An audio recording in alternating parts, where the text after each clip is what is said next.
That's true. That's very true.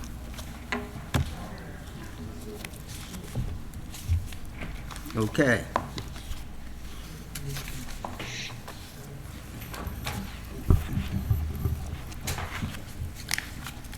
Okay, because we do have a issue, not an issue, but we have a case that's going to be very quick.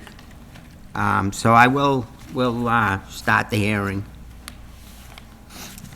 It's 7 o'clock. I'd like to welcome everybody to the Lunenburg Zoning Board of Appeals.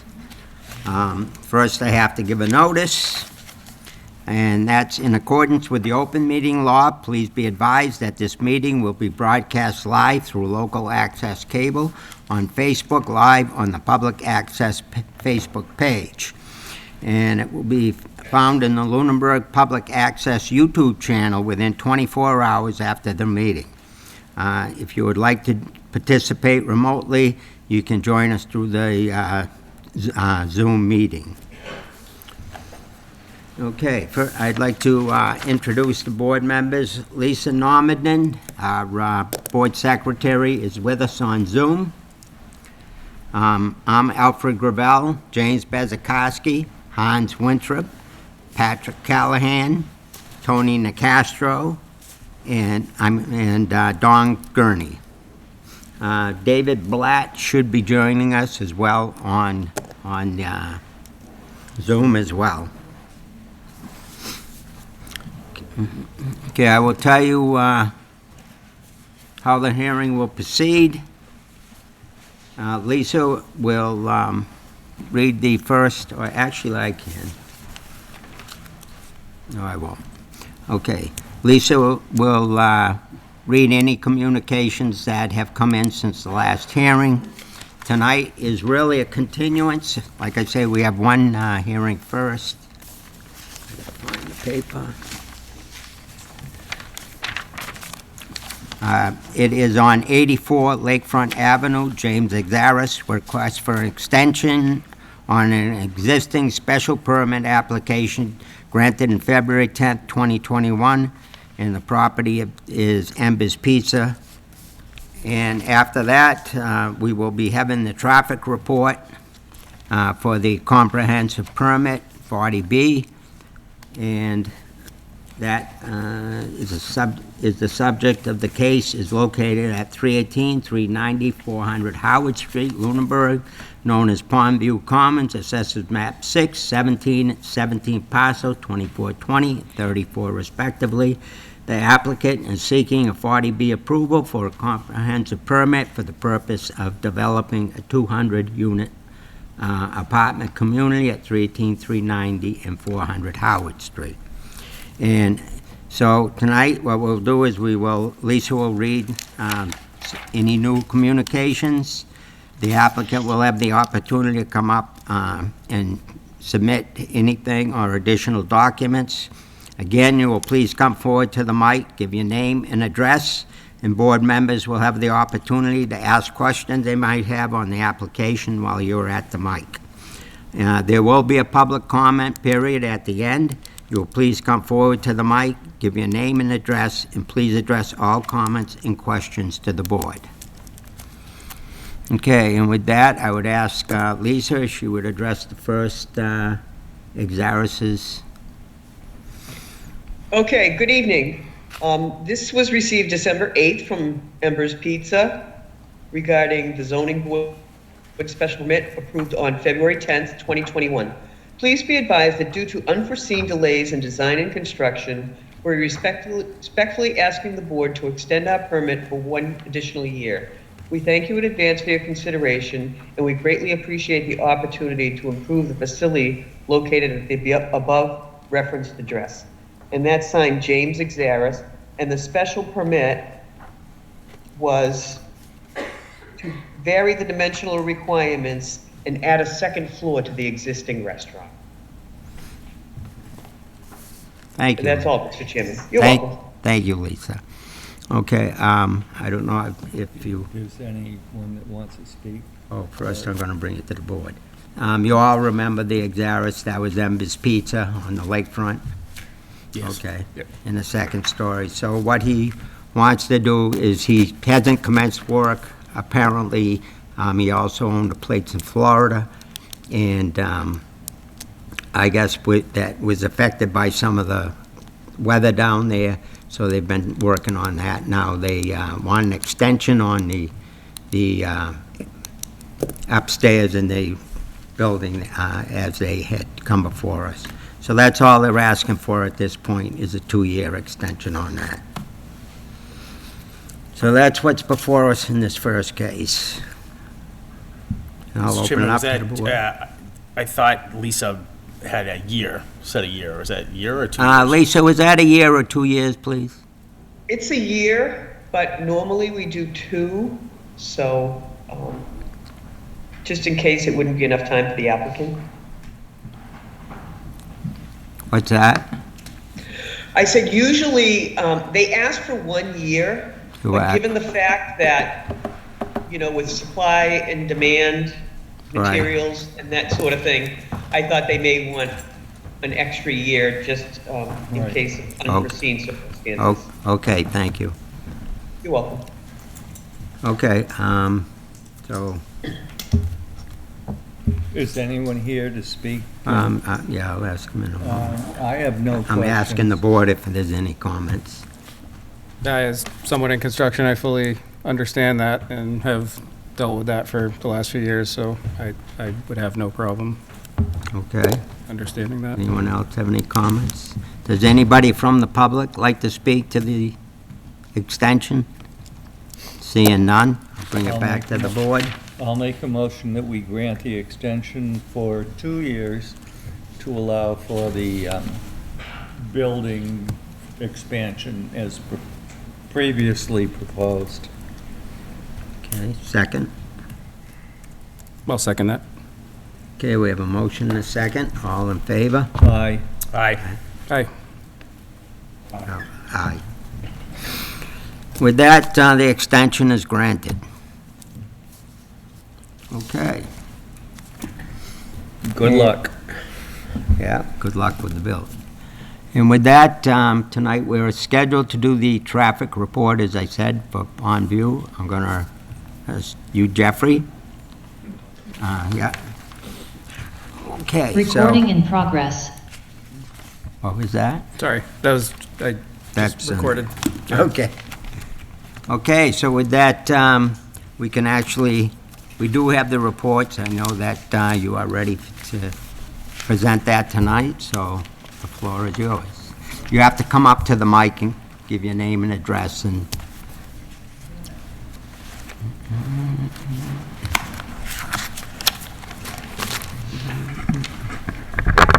So I'll excuse my back to everyone for the initial part of this. So good evening, Mr. Chairman, members of the board. For the record, my name is Jeffrey Dirk. I'm the managing partner with NS & Associates.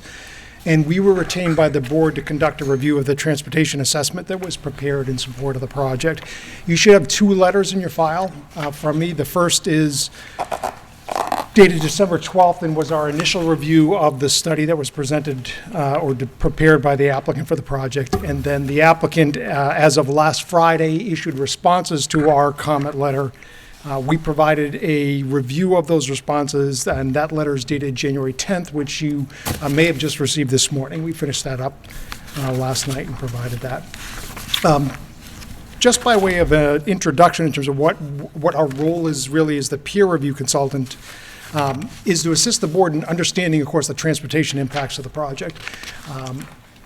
Our first role in really doing that is making sure that the documents that you have before you are compliant with both state and industry standards. So the Massachusetts Department of Transportation has standards that we as transportation engineers, when we conduct these types of assessments, we need to follow those standards. We also have industry practice standards that are accepted standards as we prepare these types of assessments for development projects themselves. So my first role is to make sure that the documents complied with all of those standards. So I can tell you that the initial study as well as the response did comply with those standards. We did ask the applicant at the initial for the initial study to provide a certification letter. Basically, as a professional engineer, these are engineering documents. Just like site plans you have before you, they need to be signed and stamped by a professional engineer, so we did ask that that be provided. The applicant did, in fact, do that. As we're going about our assessment, the first thing we're looking at is a study area, and I apologize, has the applicant made a presentation of their traffic study to you?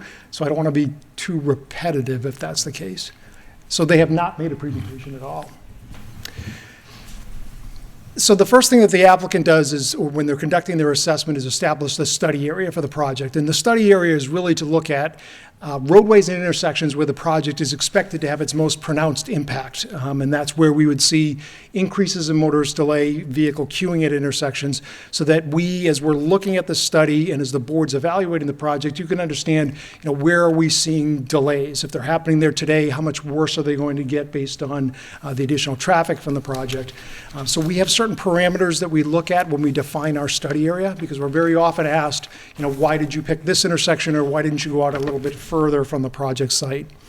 The standard parameters is that you want to make sure you're studying at least one intersection on either side of the project, because as you know, as you come out of a development, you turn left or right, and then you get further away from the site, the numbers get smaller and smaller. So the most pronounced impacts are going to happen right proximate to the site. So if people are turning left or right, traveling down Howard Street, they're going to come to an intersection on either side.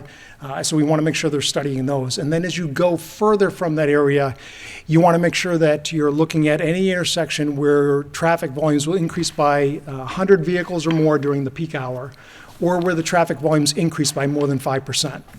So the 100 vehicle threshold, as it relates to this project, they're producing 86 vehicles during the morning peak hour, 108 vehicles during the evening peak hour. So you can see, as we get away from the site, those numbers dropped, so they'll be less than 100.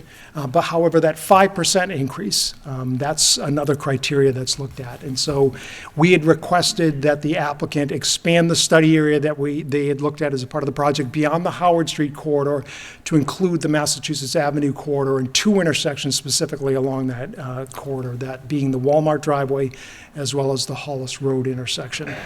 As we look at the distribution of the traffic coming out of the applicant's project, they had originally assumed about 70% of the traffic as it comes out would head to the east and would eventually wind its way down to Massachusetts Avenue. The subsequent revision of the study said it's about 93% of the traffic. So it really bears out the fact that the Massachusetts Avenue corridor is where you're going to see the most pronounced impact from the project, or the majority of the traffic. And so adding those additional intersections was something that's important in terms of looking at the impacts on the project. The other thing that's important as it relates to Massachusetts Avenue, as I'm sure the board's well aware, we have one high crash location, that being the Hollis Road intersection. That intersection has a crash rate that's more than twice the state average, and it's also listed on the state's high crash location database. So it's an area or an intersection that, as it relates to the project, any additional traffic through that intersection is something that needs to be reviewed and evaluated, and to look to see if there's improvements that are needed to accommodate it, given the fact that we already have an existing safety deficiency at that location.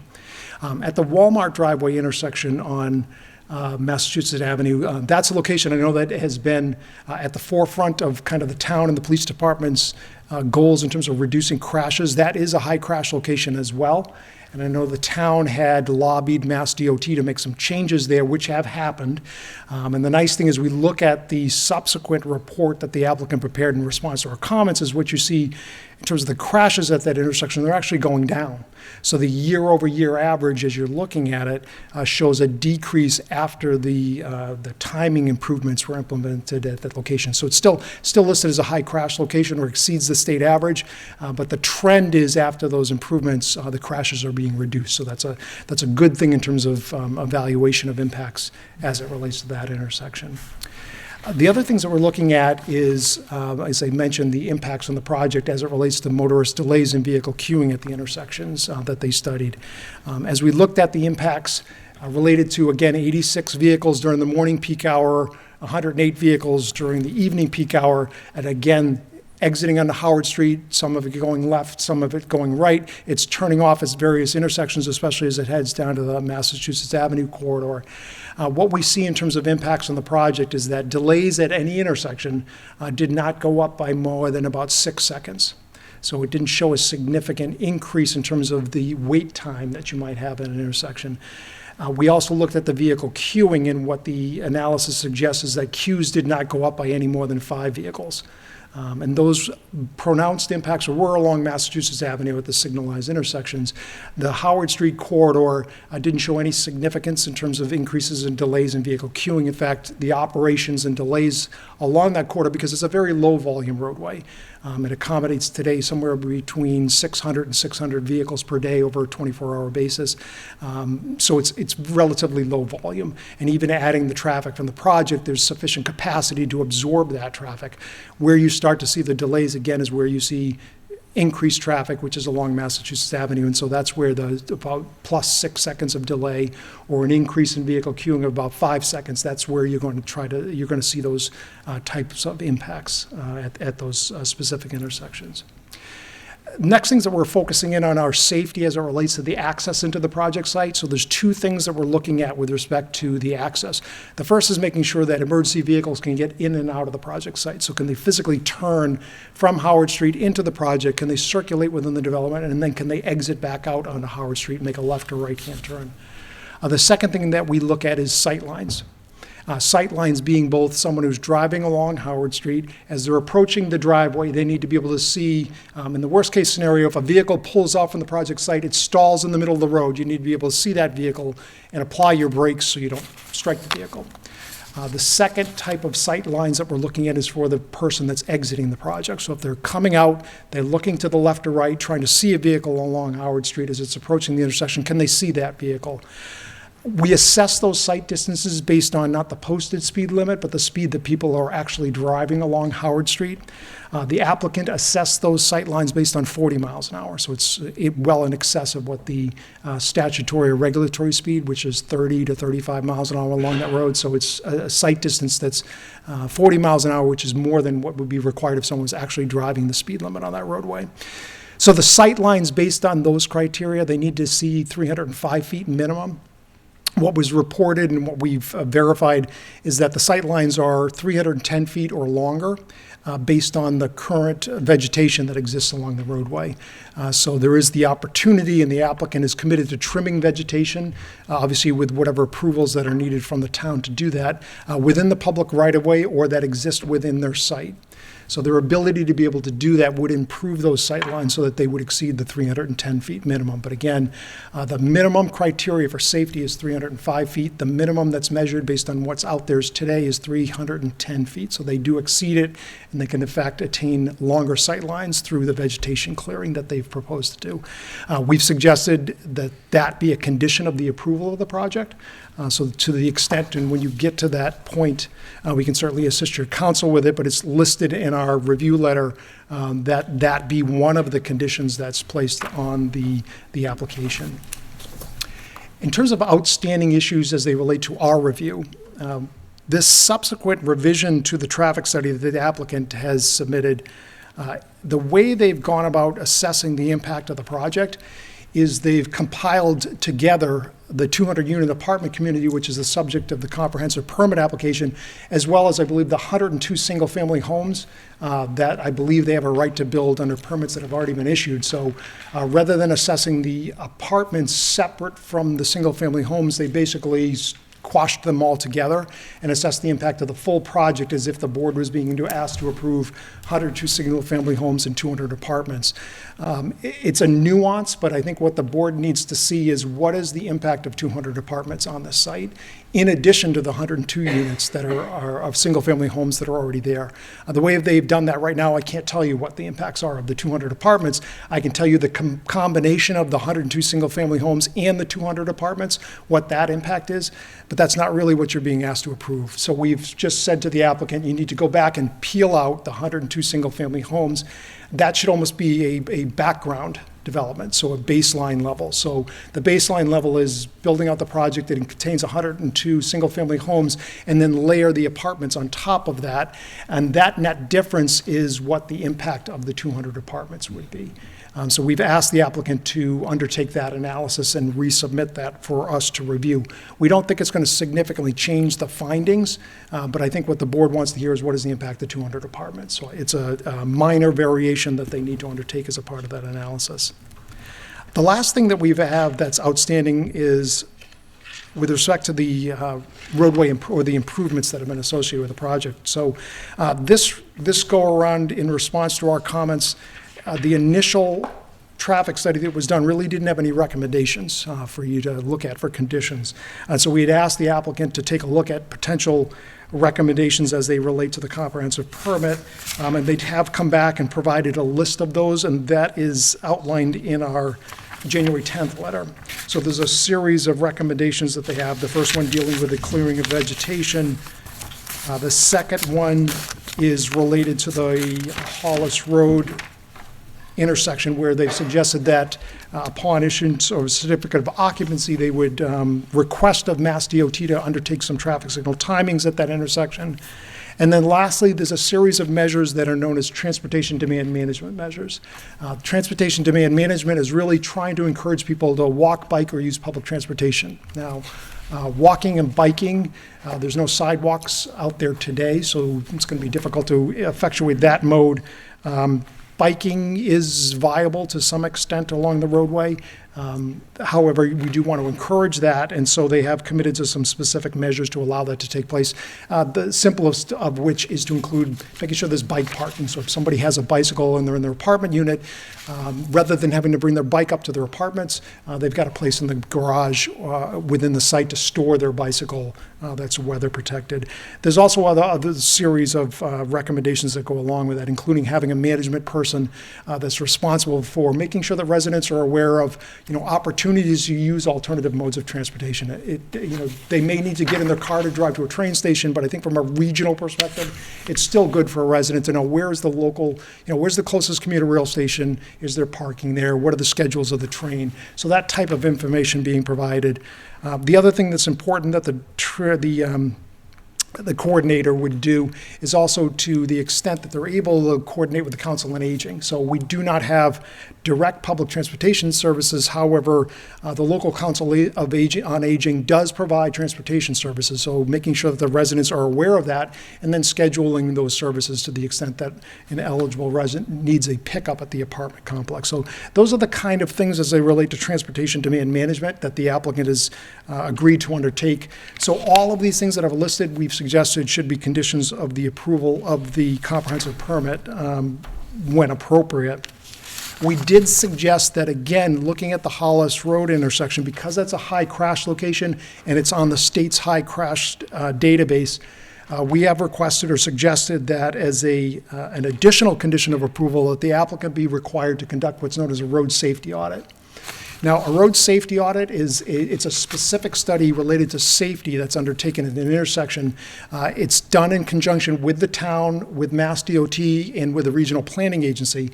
So police and fire and planning are all involved in that study. And what the focus of that study is looking at the type of crashes that are happening at the intersection and developing countermeasures. And so a specific report is prepared, which is known as a road safety audit. It's published, it goes to Mass DOT, it's put up on their website. And in that study, the outcome of it is a list of suggested improvements. And the ranking is there's short-term, low-cost improvements, intermediate-term, medium-cost improvements, and then long-term, high-cost improvements. So it ranks the type of improvements that are recommended to address safety in those three categories. So we've asked that the applicant undertake that study as a part of this development project.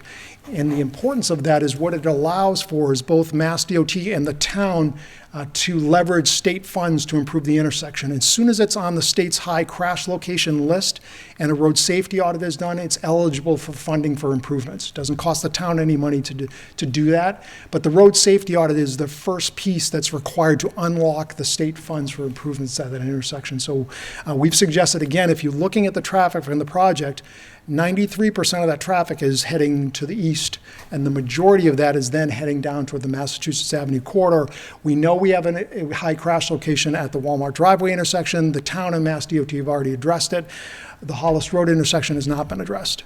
And so the road safety audit is the first step to unlock that state funds, and we think that that's something that would be appropriate potentially to add as a condition of the approval of the project. So that concludes our review of the transportation assessment for the project. We do have a series of comments as they relate to the site plan. Those comments have not been addressed. So although I can say to you impacts as they relate to off-site, and I can offer you some suggestions as they relate to conditions, we do not have a site plan yet that I could say to you, proves out the fact that 200 units on this site with one point of access and the parking laid out as it is, that it has sufficient circulation and can be accommodated on the development as proposed. So we do need to see those recommendations, responses to our comments before we can tell you the site plan works, because we're not at that point. I can talk about off-site, not on-site, so they have a series of comments from us that still need to be addressed. So I'll turn it back to the chair, and I'm happy to answer any questions that you might have. Thank you. Just write something. Okay. How does the fact of that road is very narrow, curvy, hilly, and there's trees that are abutting, there's some places that are like 20 feet. How does that impact the study? Does that impact it at all, the safety concerns? It does, and I think one of the things is getting back to the site plan is one of the key things that we've asked the applicant to show to us as a part of their overall development of the site plan is, can two cars physically drive on the road? And I think it's more importantly, can a fire truck drive down that road and maneuver and be able to get into the project site? So, we're looking at responses to the comments that demonstrate adequacy that, as you said, if the road's 20 feet wide, can a fire truck physically make a 90-degree turn and proceed into the project site and stay within the pavement area? So we have not seen any of that yet. So that's very important. So we're still at a point where we can talk about, if everything was ideal, this is what would happen off-site as it relates to traffic impacts. But we still need to see, can you get to the site and circulate within the site in an acceptable manner? And importantly, can an emergency vehicle get there? Okay, thank you. I'll open it up to the board for questions on the traffic. When you mentioned something about the 200 units and the 102, I thought you said that you wanted to put your review for the 102 first and the 200 second. Was I wrong? No, and no.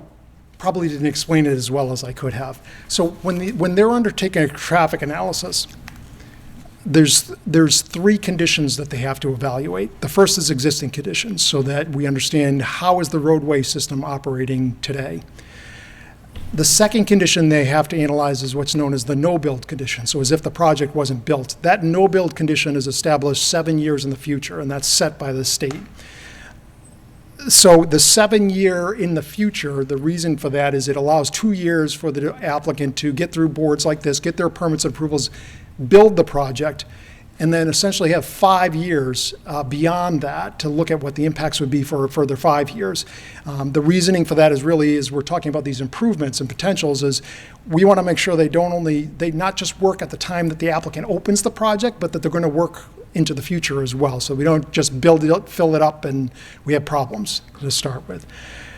That no-build condition, 7 years in the future, it includes just general growth. So if this project didn't happen, there's other projects in the town or adjacent communities that have been approved that will add traffic that's not out there today. There's also a condition that's just known as general traffic growth. So traffic volume is generally going to increase independent of any projects, and it's just, the simple way to explain it is if you have a resident in a home or child that's not of driving age, in 7 years they may be of driving age, that's going to add a vehicle onto the roadway. That's not associated with development, it's just associated with general traffic growth trends in the area. So the no-build condition includes projects that aren't yet built that will add traffic, and then general growth, which in this area, and what one of our comments was that the applicant use a 1% per year compounded annual growth rate, and that's what's included in the regional traffic model for this area. So the regional planning agency assumes in this area traffic volumes are going to grow about 1% per year. So we've asked for them to include that. So their 7-year projection is projects plus 1% growth per year compounded annually for 7 years. That's a no-build condition. So the project's not built. So the 200 apartments don't exist. And then we add the 200 apartments on top of that to create the build condition. So we can compare the no-build to the build, because they're both 7 years in the future, and look what the difference is between those two. What I'm suggesting is that the 102 single-family homes that are not a part of this application should be in the no-build. Okay.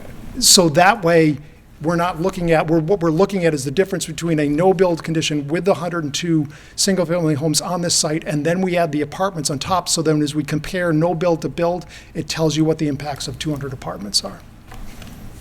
So the 200 have not been included in your review? The 200 have been, but when they did their build condition is 200 apartments and 102 single-family homes put together. Okay. So the problem is, I want the 102 single-family homes need to be in the no-build, not in the build, so that you can see what the difference is in terms of traffic volumes and impacts between Thank you. that. Okay, and did I read with that, you would like the applicant to commit to implementing a transportation demand management program in MIPA? Reviewing the full-blown traffic study site area? I don't believe, I do not, well, so I didn't suggest that they needed to go to MIPA as it relates to the project. Okay. The applicant may be best versed to comment as to what state actions they need, and then looking at what the thresholds of MIPA are to see if they exceed that. From a transportation perspective, on a daily, so the transportation thresholds as they relate to MIPA and to the project would be, number one, do they need a state highway access permit from Mass DOT? Right now, they're not suggesting any improvements on a state highway that would require a state highway access permit. The nuance there is that they have suggested they would essentially ask Mass DOT to retime the traffic signal at the Hollis Road, Chase Road intersection. So by asking Mass DOT to do it, doesn't require a state highway access permit, because they're not asking Mass DOT to go out and do it themselves. So there's a little bit of a nuance there. If they or the town was to put a condition saying you need to retime that traffic signal, they would then need to go to Mass DOT to obtain a permit. That would be a state action requiring a permit from a state agency. Then you would start to look at the thresholds as they relate to MIPA. From a transportation threshold, that threshold as it applies to the project would be, do they generate 1,000 or more new vehicle trips on an average weekday? They generate 1,350 or 305, but it's over 1,000.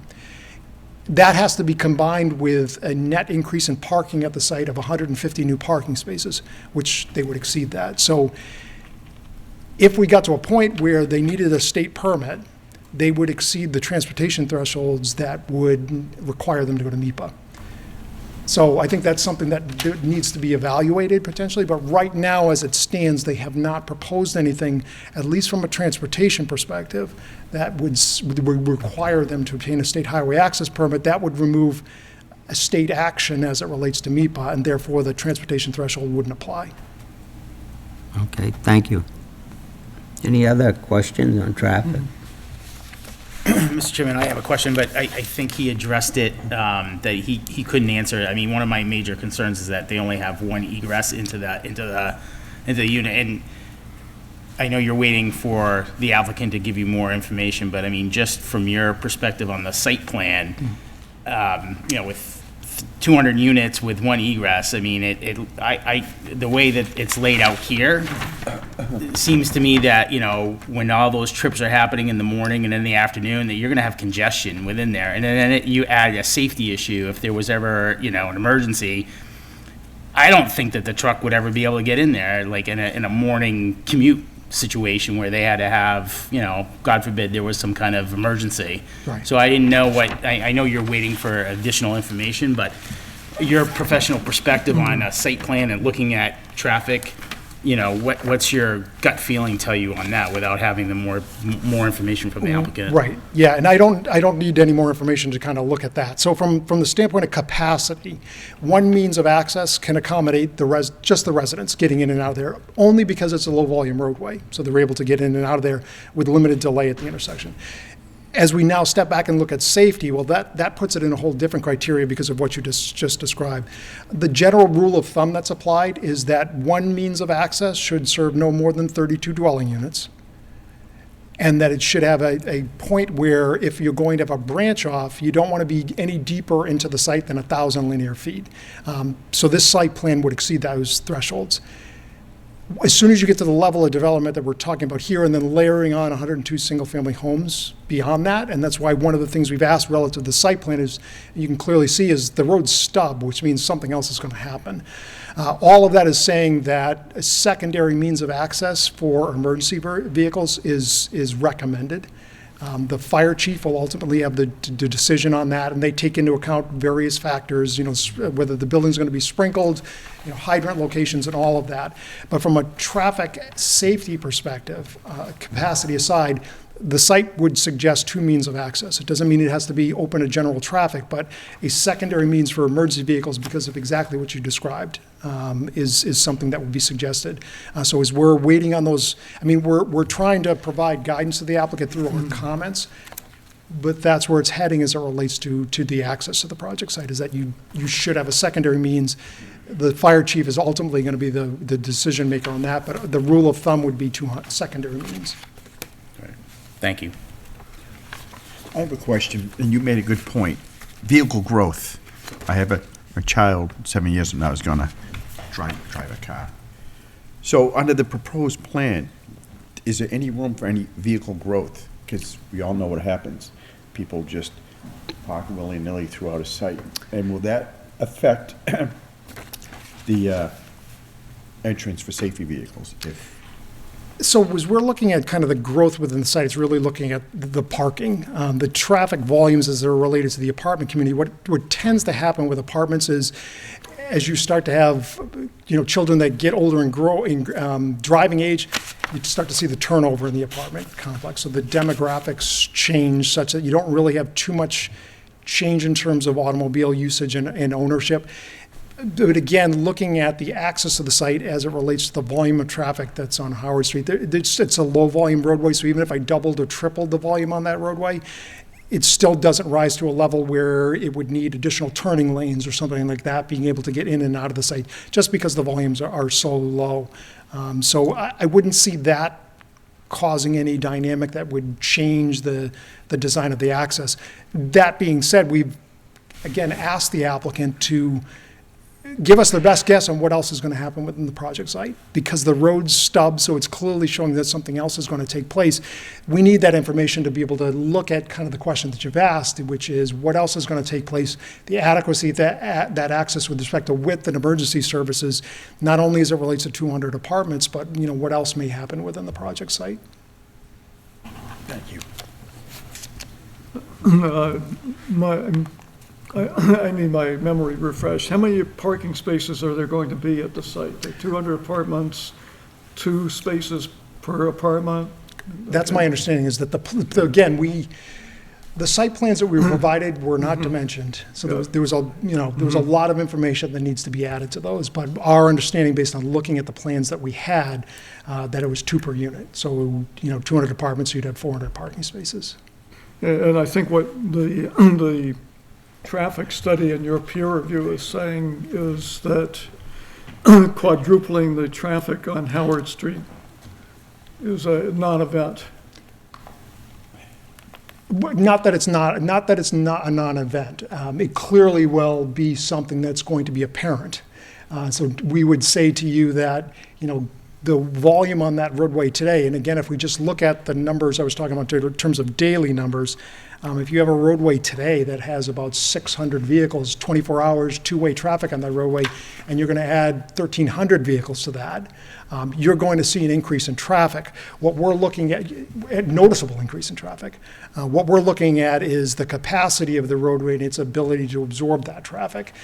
What the analysis is suggesting is that because you only have 600 vehicles, you have a roadway that can probably accommodate somewhere between, 3,000 to 5,000 vehicles per day, two-way traffic. If it doesn't stop, it's your typical thing where you just turn on the water in the garden hose and it just flows. Where you start to see the impacts is where the traffic has to stop. So it's at either end of the roadway and then each of the intersections as you get beyond there. So the roadway can absorb the traffic because it is such low volume today. And even as we look at some of the adjacent intersections, we don't see significant impacts because the volumes are low. As you get down to Massachusetts Avenue, that's where you start to see the concentration of traffic and where you start to see the impacts. If you're a resident on Howard Street, you're gonna see the increase in traffic just because there's not a lot of traffic there today. You are gonna notice the additional apartments, but there's capacity to accommodate it.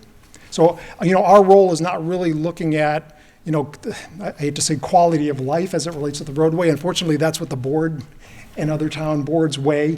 Ours is really to report to you as to adequacy of the transportation infrastructure and safety to accommodate the project, and that's really what we're focused on.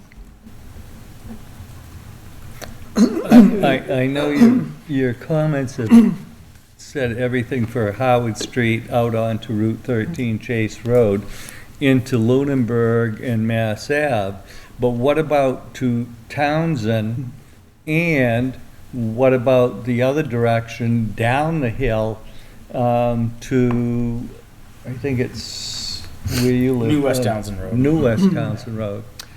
So as I mentioned, 93% of the traffic is actually coming out of the site or arriving to and from the east. So if you go in the other direction, you're talking, about 17% or so going in that direction, or 7% in that direction. So 7% in that direction, even if you're looking at the 100 vehicles, let's say, it's not a large increase to the west in any roadways to the west.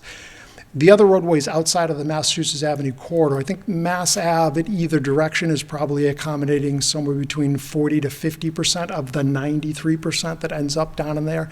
And then those other roadways that you're mentioning are single-digit increases, maybe 5-10% increase. So 100 vehicles maximum time period, a 10% increase is about 10 additional vehicles on those But roadways. people tend to travel towards where there's less traffic. Correct. So you've got projected 100 cars now going down there, that could increase to 300 to 500 cars. And those roads can't handle that. They're narrow as it is. So the And- impact, the impact as it relates to the project in terms of, whether it's 10 or 20 vehicles, you're right, that dynamic will change as motorists figure out, as you said, local knowledge, because local knowledge is something that's going to be learned as they live here and use specific roadways themselves. So, if that were to occur, volumes will go down on some roads and up on others, obviously. That net differential is probably going to be, 10% variation from what they've estimated. So again, you might be shifting 10 cars around from one road to another. So 10 cars over the course of an hour is about one vehicle every 6 minutes. So that type of a variation isn't something that would change those delays in queuing at intersections. But I don't disagree with you. Day to day, people are going to select different routes depending on what's happening. And, we all know Waze and all those other destination apps are, change the traffic patterns. They drive us crazy as traffic engineers because of the fact that people just find ways and they go ways we don't want them to go. But, it is something that's going to be local knowledge and learned. But that 10% variation isn't going to be something that would affect kind of the outcome of their analysis. Thank you. I'll just bring up one other point.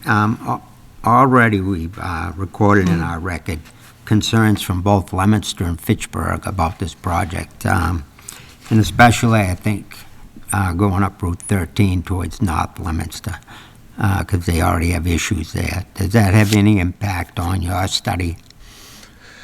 It wouldn't, in terms of they did assign traffic in that direction. They didn't specifically look outside of the boundaries of the town itself, but they did predict how much traffic would go in that direction. So I think from the standpoint of, communicating with those other communities, the traffic study does give them some estimation about what is expected in terms of additional traffic on their, heading towards their community. So that's something that certainly those adjacent communities can look at the traffic study and figure out what their increases may be. Okay. And I think if I read it right, the increase or the amount of new trips, I should say, goes from, what'd you say, about 600 to 2,386? Correct. So they'd be adding a little over 1,300 vehicles to that six to 150 or thereabouts, right? So it's well more than a doubling of traffic on that roadway, right? Okay, thank you. Any other questions from the board on traffic? Seeing none, I'll open up to the public if anyone would like to. I'm going to have a public break. I'm going to do it in segments rather than 2 times. Mr. Chair, if I could be recognized for 1 minute, Don Bornstein. Absolutely. I just want to note that the project's traffic engineer is on Zoom with us, Sam Gregorio from TEC Engineering, so he is on the line with us. Just want to make sure we save some time for him to just. Oh, absolutely. Oh, absolutely. I didn't realize that.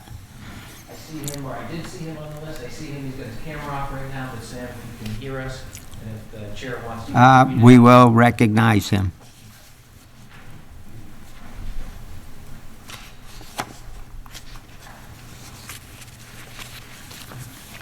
Everybody can hear me, I can just start. Yes, no? Yeah. Okay, I Yeah, just go want to ahead. make sure, obviously, I'm on Zoom, so. Well, good evening, everybody. My name is Samuel Gregorio. I'm the Senior Traffic Engineer at TEC.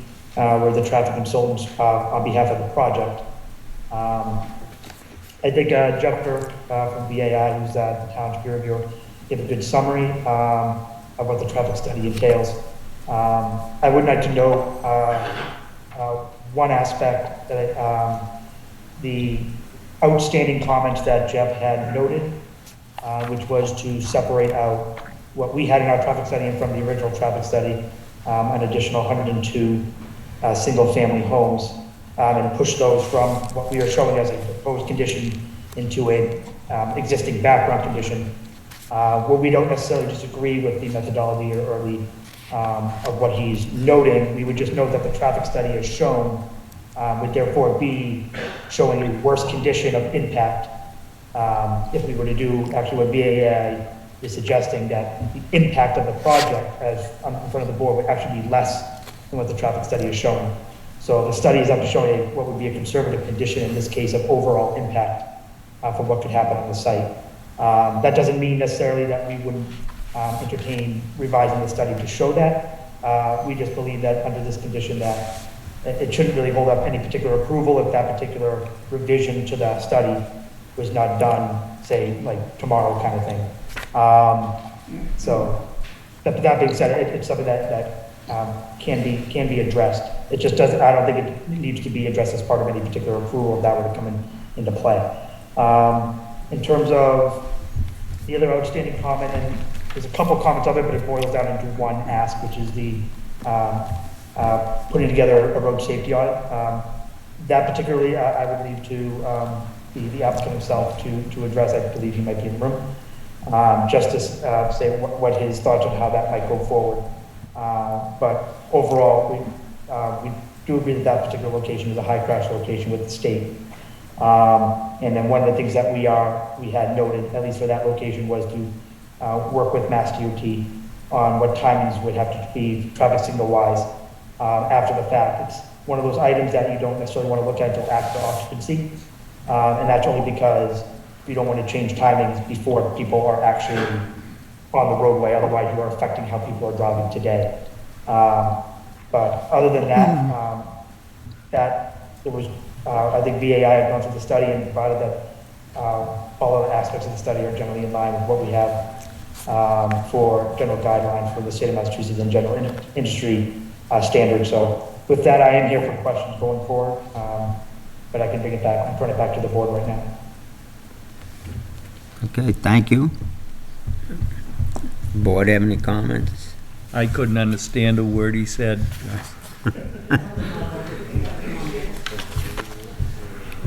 Okay. Do you have any comments?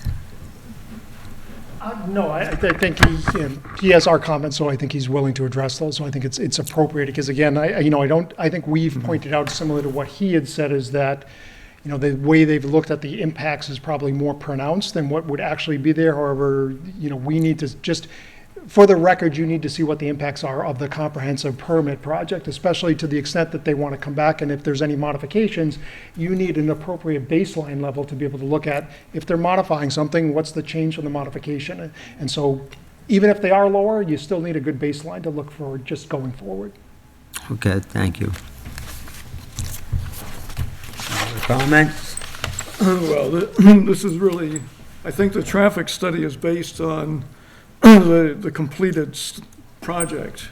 I notice that the width of the road on Howard Street is stated to be 20 to 36 feet wide. And I think I have a great deal of concern. I would not want to be living on Howard Street when the street is dug up to put in a water system and a sewer system. I think it becomes a one-way street at that point. Okay, thank you. Any other comments? I just have one question as it pertains to the study.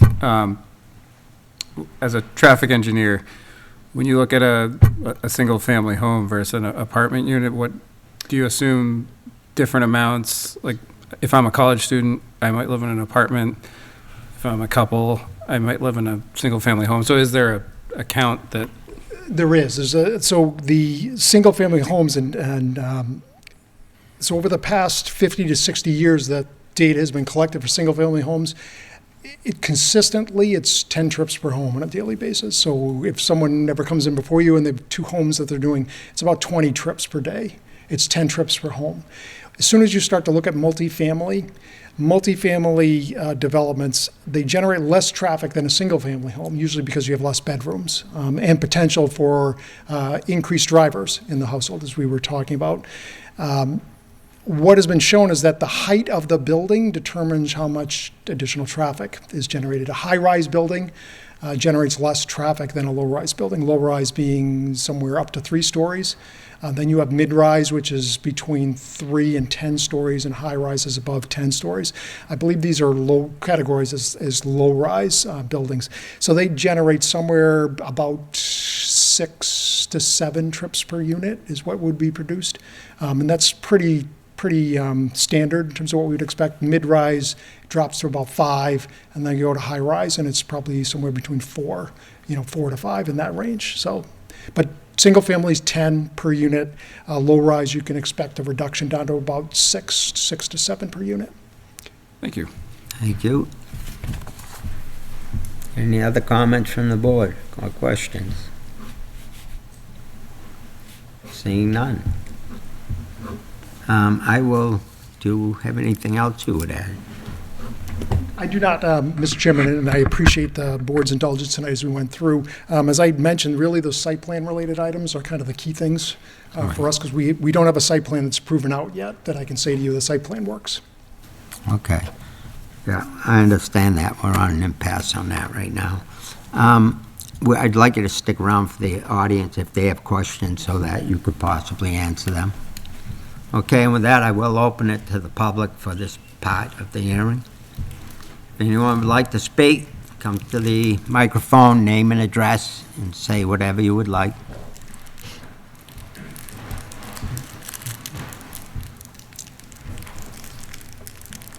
My name is John Alatalo, 244 Howard Street, Lunenburg, Mass.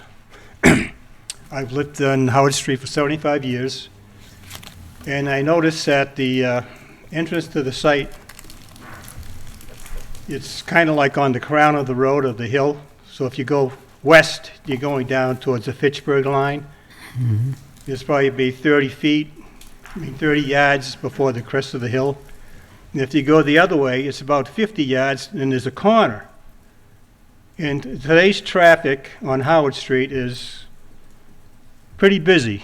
There's like 40 houses on the street, so you might as well say there's 80 cars a day, because you can't go anywhere with public transportation. You have to use the highway, so they're going to the grocery store, they're going to work in the morning, taking the kids to school, and picking up their kids in the afternoon, if they don't take the bus transportation. And when you get down to West Townsend Road, I worked near Hanscom Field for 25 years.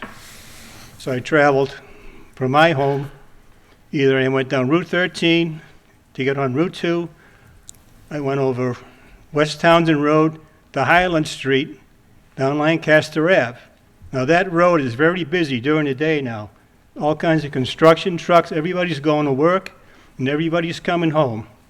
And if they had to go to Air, they went down Northfield Road, down to 2A into Air. So everybody from southern New Hampshire is taking that route, either Howard Street, West Townsend Road, Newest Townsend Road, and they're converging on John Fitch Highway. You can't travel in the daytime at peak hours. The traffic is all backed up. You go down 13, peak hours, the traffic is backed up probably a mile before you get to the traffic lights down at 13.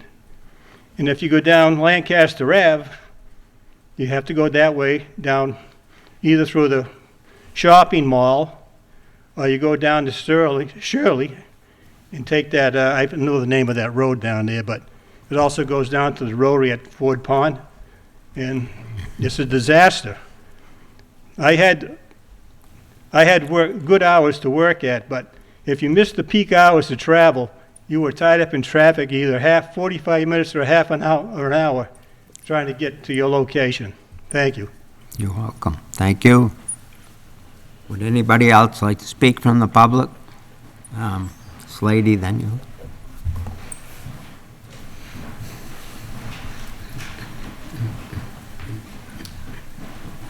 Mary Alatello, 244 Howard Street. The man's my husband. Today we were coming home from Townsend. We had been shopping, and we had to come up Howard Street. As we got to that awful curve, right where the entrance would be to the project, and Sequoia, there was a bus stopped, so we had to stop. Well, somebody forgot their child was on the bus, so they ran late. So the bus driver doesn't let the child go with just anybody. There was a gentleman there that offered, I believe. We ended up with so much traffic on both ends, just waiting maybe 3 or 4 minutes for the woman to run out of her house on Sequoia, all right, and grab that child. What's going to happen when the buses pick up kids from that development? And there could have been an accident really easy because that corner, there were 3 big trucks. And that corner is extremely narrow. I don't think 200 apartments is feasible for our street. I don't care what kind of study you did, you don't live there. Well, you don't live there either. We don't walk the street because we can't. You're taking your life into your hands because when the trucks come up, they're going 40, 45 miles an hour. And even if the trucks don't, some of our own residents go that fast. They're late for work, whatever happens. I also traveled for over 20 years to Star Container, which is across from Gary Gito's place. Yeah. All right? Oh, wow. That's unbelievable how much traffic there is on that road. I'm retired 12 years, and I traveled for 20-something years on that road every day at peak time. People pass buses because they had to get to work. There can't be a cop every place. We're Lunenburg. We don't have a cop to put on every street. I just think we're not really visually seeing what it is unless you live on Howard Street. Thank you for hearing me. Thank you. David?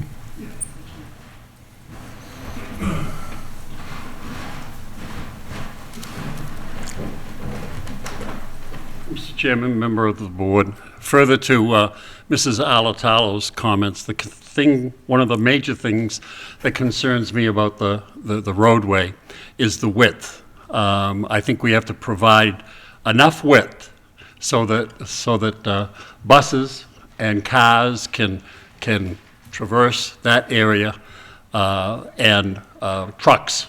And I'll tell you, I live on Highland Street, and the traffic that comes from Highland Street, through Highland Street, it's got to impact, Chase Road, et cetera. So I have a real problem with that. The second question I have is a procedural question. And it is, when is a submission complete? And I ask that question because it seems that there are bits and pieces coming into the process on a regular basis. And it must be awful for this board to stop and to recapitulate and, review everything. And this is something that is new to me, because I thought that when you had a subject matter that you had to report on, it was complete and there was no more findings, and you had an opportunity to do the review that you need to do. As recently as like a week and a half ago, I guess, we got some submissions here. So that's my question. When is a submission complete? There is a time frame that we are under. We're going to be hopefully going as long as it takes. But the way it works, right now we don't have plans. They have not been drawn up. We haven't seen them yet. The applicant has not paid for some peer reviews at this point because we're kind of at an impasse. There is a legitimate question that they have, which we're going to decide next. So anyway, the way it usually goes along is, we do traffic. We review the site plans. We review, we use peer reviewers to look at what they're submitting. Does it make sense? Do they go along with it? Are they meeting the environmental issues? Are they meeting traffic issues? Are they meeting even architectural? Is it, how many stories, where the buildings are, how much, and it kind of all comes together towards the end. Once we have, a much better plans and peer reviewers that are also the main eyes looking at all of these things that are coming in, their section of it. But then we put it all together at the end. And at the end, we have a list of maybe all the waivers they want to be able to, which the state, allows them. And we go through those. And as we go through them, we say, this is what we want. And we may put different concerns that we have, work it out. We may put conditions on it, say no, or you have to do this, you have to do that. This entrance can't be here, there's got to be the second entrance. And so we keep refining it as we go till we reach a point. Then we make a once everything is done, then we will make a final determination on what we're going to do, up or down. And I will ask town council to elaborate on that. If I could elaborate, thank you, Mr. Chairman. So for the record, Adam Costa, Town Council. So Mr. Rogers, there's a couple of components to this. So for those who are familiar with routine matters that come before zoning and planning boards, special permits, variances, site plan approvals, it's not unusual to expect an applicant to make a complete submittal prior even to the opening of the public hearing on the application. Correct. If there's any item that's absent from that submittal, what often occurs is staff will notify the applicant of the absence of that item and that there won't be a public hearing convened, there won't be notice of that public hearing published until those items are received. The comprehensive permitting process, because it's statutory and because a component of that process is this concept of waivers that you heard the chairman just reference, it's a bit different because what many applicants do is they submit, first of all, it's a comprehensive permit, so it's much more comprehensive. They're multifaceted than a traditional special permit or variance. This board is expected to review all aspects of a project far beyond what typically a planning or a zoning board would be expected. They're reviewing components that might typically come before a sewer commission, might typically come before the planning board, might typically be before the conservation commission. So by the nature of a comprehensive permit, what gets submitted is more complete in terms of the amount of documentation, plans and such that is asked for by the board through its rules and regulations. Second of all, the applicant through council can seek waivers of requirements, which the board has to act upon. So to give you an example, in this instance, you've heard board members state at several meetings that the full amount of the application fee wasn't paid at the time of submittal of the application. If you came to the town and made a special permit application and didn't pay the application fee, your application wouldn't be processed. Right. And the public hearing wouldn't be opened. But with comprehensive permits, the applicant has the ability to seek a waiver of that fee, which is something that gets considered by the board, but of course it can't be considered by the board until the board convenes a public hearing and begins the process. Also, because of the nature of a comprehensive permit, there's so much that gets discussed from meeting to meeting. We've had already meetings on, general engineering concepts. We've talked about traffic. We've talked a bit about water and sewer. What often occurs is the concept plans that get submitted initially with the application, they get updated. And as peer reviews are done, you've heard from traffic peer review consultant, the peer review consultant makes requests and that results in additional submittals by the applicant that are responsive to that request. So it's not unusual for there to be this constant flow of documentation, updated plans that comes in as part of the comprehensive permit process. It does make it challenging for a zoning board of appeals, no question, because it's a moving target. But that's just sort of the nature of this process as it differs from some of those traditional special permit site plan review processes that you're probably more familiar with. How does the statutory time schedule get impacted? So that's a challenge because it's a regulatory timeframe. It's 180 days from the date of opening of the public hearing. The board is expected to close the public hearing. And then once it closes the public hearing, it has a period of 40 days to deliberate and to issue its comprehensive permit decision. What often happens, and I feel comfortable saying often, I've been involved in dozens, probably hundreds at this point, of 40B projects over the years. What often happens is an applicant is asked for information and can't turn that information around in a matter of a week or 2 weeks or sometimes a month or 2 months. And so it takes time to get the additional information. That information can't be vetted by the board or further reviewed by a peer review consultant until it's received. And then there's a further back and forth sometimes between that peer review consultant and the consultant that has been engaged by the applicant. And often that takes far more, particularly when you've got topics like engineering, civil engineering, architecture, traffic, stormwater. Often when you layer those one on top of another, the process extends beyond 180 days. In most cases, if progress is being made by an applicant, and by a board, I should say, and if an applicant is cooperating with the requests of the board, the applicant will recognize that it's to blame for some of those delays because its consultants have to do the work that they're asked to do and will grant reasonable extensions. The HAC has been, receptive to that concept, but in circumstances where an applicant is timely making submittals and a board just believes it needs more information or its own consultants are causing delays, it can become a challenge when you find you're back against the wall because you're coming up on that 180-day deadline. Right. Thank you for explaining that, because I just don't want to get into a situation as a townsperson to be criticized and gigged for the non-expeditious submission of various and sundry parts of a comprehensive plan. So I guess it's when does the clock stop? And and I understand that, but I think this is a very important point. The other question I have: did I hear you say that there are no plans for this project? Can I clarify? Yes. Mr. Chairman. So there are plans. So the submittal that was made initially by the applicant, the comprehensive permit application, it was some 250 pages or so. It included elevation plans, architectural plans, floor plans, site plans.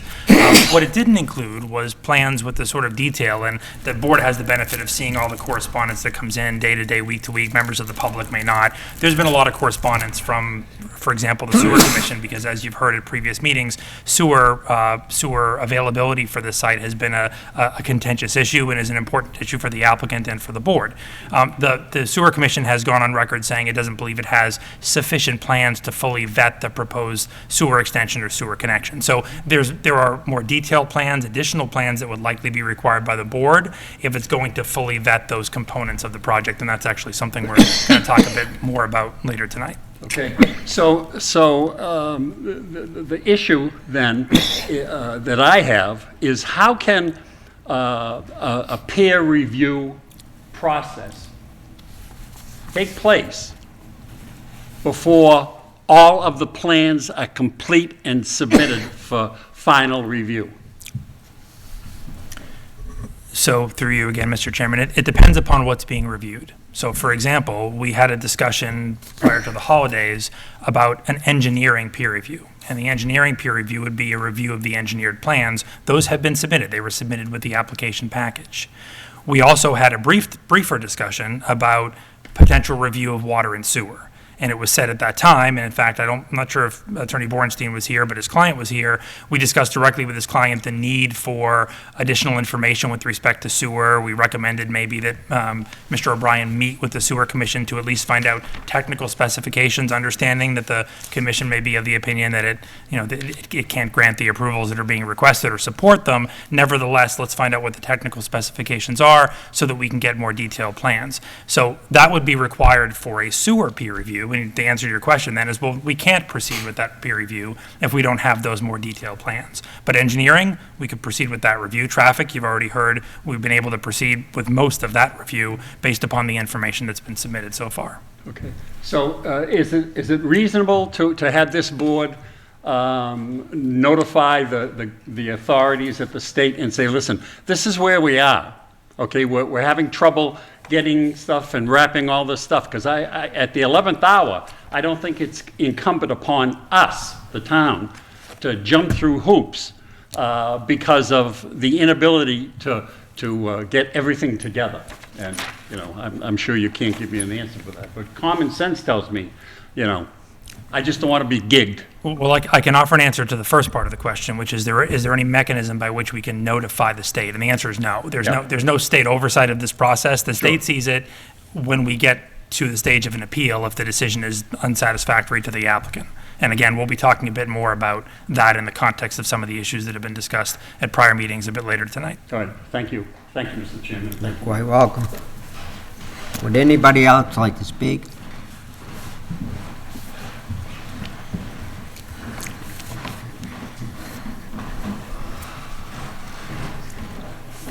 Matthew Woodward, 64 Arbor Street.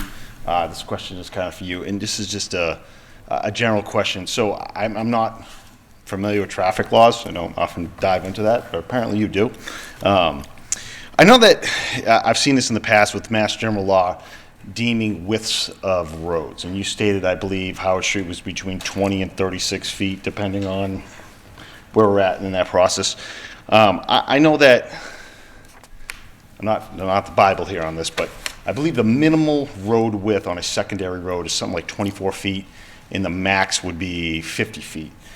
Is that an actual thing, and is there when these plans go forward, is there a plan to make Howard Street and I guess an acceptable approved road? Now, I know within the community we live in, we have little roads that go everywhere, and they're not, I guess, up to, you might say, code. But in a situation like this, where we're looking at putting in a project such as this, where this road, I guess, technically doesn't meet that width, what does one do with that, is my question. Thank you. Thank you. You may answer. So there isn't, there's not there's no Massachusetts general law that says what roadway widths need to be. There's engineering standards and guidance that are provided on how wide a road needs to be to accommodate two-way traffic. And I think the minimum threshold is the fire code. So the fire code says that for, the minimum roadway width is 20 feet. So you need to have 20 feet minimum for emergency vehicles. And that width is defined by having, if you live on Howard Street, just as an example, if there's an emergency, there's 3 vehicles that come. There's a fire truck, an ambulance, and a police car that all come. And so the idea being that the fire truck arrives first, it pulls up, they get out, they pull to the side, they go to fight the fire. The next vehicle needs to be able to get by that other vehicle. The 20-foot standard allows for that to take place. So what I would say is that Howard Street and a lot of commenters have said this, it's the minimum. So it's the design minimum as it relates to public safety access to that roadway and the ability to accommodate two-way traffic. There are standards if we were to build it new as to how wide that road would be. And Mass DOT then has standards as they relate to functional classification of roadways when you're building a new roadway, but there is not a standard that says that you need to upgrade the roadway other than the 20-foot absolute minimum. And the town would do that anyways because you couldn't do the emergency services. So where that road is 20 feet wide, it is the absolute minimum for safe passage of two-way traffic on the roadway. I don't believe, nothing I've seen suggests that outside of where the boundary of the project is that there's any commitment from the applicant to modify or widen the road. Thank you. Would anybody else like to speak from the audience?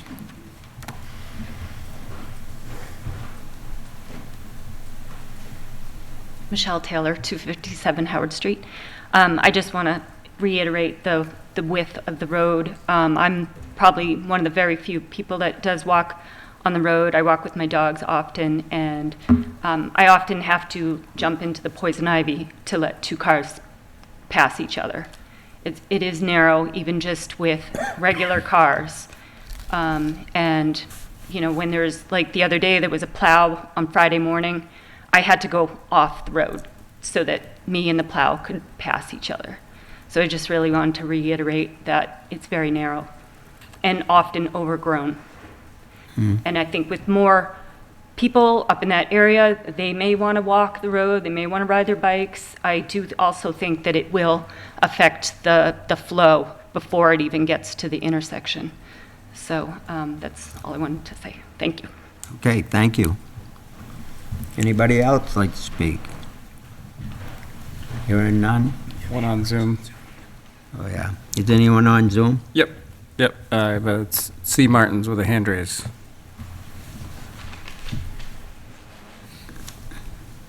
Good evening. Can you people hear me? Yes. Turn it down. Okay. Excellent. So, my name is Chris Martins. I live on 981 Northfield Road. And I was listening to the traffic study. I just have a couple questions on the traffic study. I noticed when they put the counting strips or the traffic survey strips out, they did it at lighted intersections, mainly at the Hollis Road intersection and the Walmart intersection. And I was just curious as to why they didn't do non-lighted intersections. Living on Northfield Road, I live right across the street from the golf course. And that's a highly traveled road. I kept hearing the traffic study say these side roads aren't very highly traveled, but this one happens to be highly traveled due to it being a cutover from John Fitch Highway and people coming to and from the golf course. I know that sometimes when you pull up to the stop sign to go onto Chase Road, you can actually sit there in a queue for quite a long time with normal traffic. So adding, I think you said something about 1,300 trips a day that could change that queuing there. I was just wondering if anything was done on the study there. They're saying that 93% of the traffic would be coming towards Chase Road and down towards Walmart. I'm assuming 1 car per apartment, so that tells me it's 186 cars. I realize that there's probably all kinds of studies that says that there's not really 86 cars there, but anyway, I was just curious as to why the study was not done on non-lighted intersections and what impact that would have, especially seeing that Northfield Road crossing Chase, I don't believe is a 90-degree intersection. I believe it's angled, and I know that in the past, at other traffic studies I've seen, that can be a problem, that it's not a 90-degree intersection. Thank you for your time. Thank you. Would you like to address that? So I spent a fair amount of time in my presentation talking about Massachusetts Avenue and the intersections there. The traffic study does include a number of unsignalized intersections as well. So just in terms of the intersections they evaluated, it was Howard Street at New West Townsend Road to the west, West Townsend Road to the east, the intersection of West Townsend, Chase Road, Mass Ave, Hollis, and then Mass Ave, Walmart Driveway, and Electric Avenue. So outside of the two signalized intersections that I spent the majority of my time speaking about tonight, there were unsignalized intersections, so the stop control intersections that they evaluated as well. Okay. My concern there is Northfield Road is a very much highly traveled road compared to the other non-signal roads that you did. Howard Street doesn't have a lot of traffic. It's not a cut through. There's not a golf course on Howard. Same thing with Townsend Road, same thing with New Townsend Road. But Northfield Road, probably out of all those roads, has the most traffic on it due to it having a direct cut through to John Fitch and having the golf course on it, where, you know, the golf course is open 7 days a week from June until August. I also noticed the study was done on a holiday week. I just didn't know if that affected the traffic at all. So the traffic counts were done, actually, they were done, I believe, in August 2020, October 2021, and the most recent counts on Mass Ave were done in December. You're right, December 20th or December 21st, I think the traffic counts were done at those locations. They did provide appropriate adjustments to account for seasonality, and I think the nuance as it relates to Mass Avenue, and in particular with the Walmart being there, is that during that period, which is during the peak holiday shopping season, the volumes, at least as they relate to the corridor and those intersections, are higher than we would typically analyze. We do not typically analyze peak shopping season month or week, and so those counts were done during that peak holiday shopping season and were influenced by those intersections. So they're probably higher than what we would expect under normal conditions, but certainly valid for them to conduct an analysis. Thank you. Any other questions? Seeing none, I'll bring it back to the board. Any other questions from the board on the traffic? Seeing none? Okay, we thank you very much for your presentation. We've got a lot to look at. Would you like to speak to the traffic at this point? Yes, just briefly, Mr. Chairman. Again, Don Bornstein, attorney for the applicant. I don't believe the applicant has any real objections to the recommendations that are contained in the reports or in their peer review response. I don't think we have any real objections to the conclusions that were reached on either. I think the main point of what we wanted to accomplish through the traffic review to this stage was to determine whether the project would influence off-site conditions in such a way that it suggested a real public safety concern that would be what I've called a threshold or headline issue for the project. And we believe the very detailed studies that have been done have shown that that's not the case.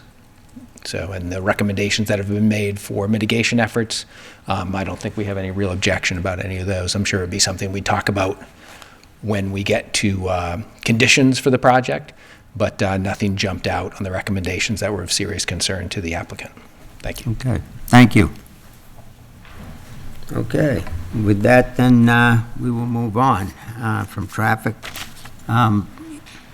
Lisa Normandin, I would just like you, before we start the next thing, to read any correspondence that we've got in since the last hearing. Absolutely, Mr. Chairman. On January 6th, I received this memo from the Lunenburg Sewer Commission. On December 13th, 2022, the Sewer Commission met with Kevin O'Brien regarding his proposed 40B development on Howard Street. The Commission reiterated to Mr. O'Brien that a vote at town meeting is required to expand the SSA and Sewer Commission, and the Sewer Commission continues to question the authority of the ZBA to waive this requirement. Without conceding that the sewer commission can or is authorized or obligated to advise Mr. O'Brien on extending the town's sewer system to a site outside the sewer service area. The commission restated their frustration that without a conceptual plan, the feedback that the commission can provide to the zoning board is extremely limited. Mr. O'Brien is seeking direction from the commission on the proposed sewer route. After the commission repeated that sewer service cannot be extended outside the sewer service area if a connection had to occur, the applicant was advised that a connection to Leominster via Beale Street would be the preferred location. However, it is incumbent on the applicant to determine the desired route and submit a conceptual plan. For the commission to provide meaningful comments on the application and for a peer review to be conducted, a conceptual plan in accordance with 760 CMR 56052F is required. At a minimum, the plan must contain the following: conceptual layout of the development, type of sewer main proposed, sizing of pipe, number of location of pump station, details on whether the line will be private or public,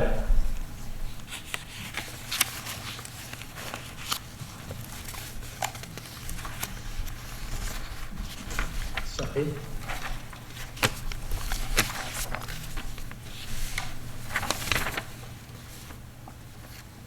It is important for the zoning board to be aware that the volume of the proposed flow from this development may require upgrades to the Dana Street pump station should it go to Leominster.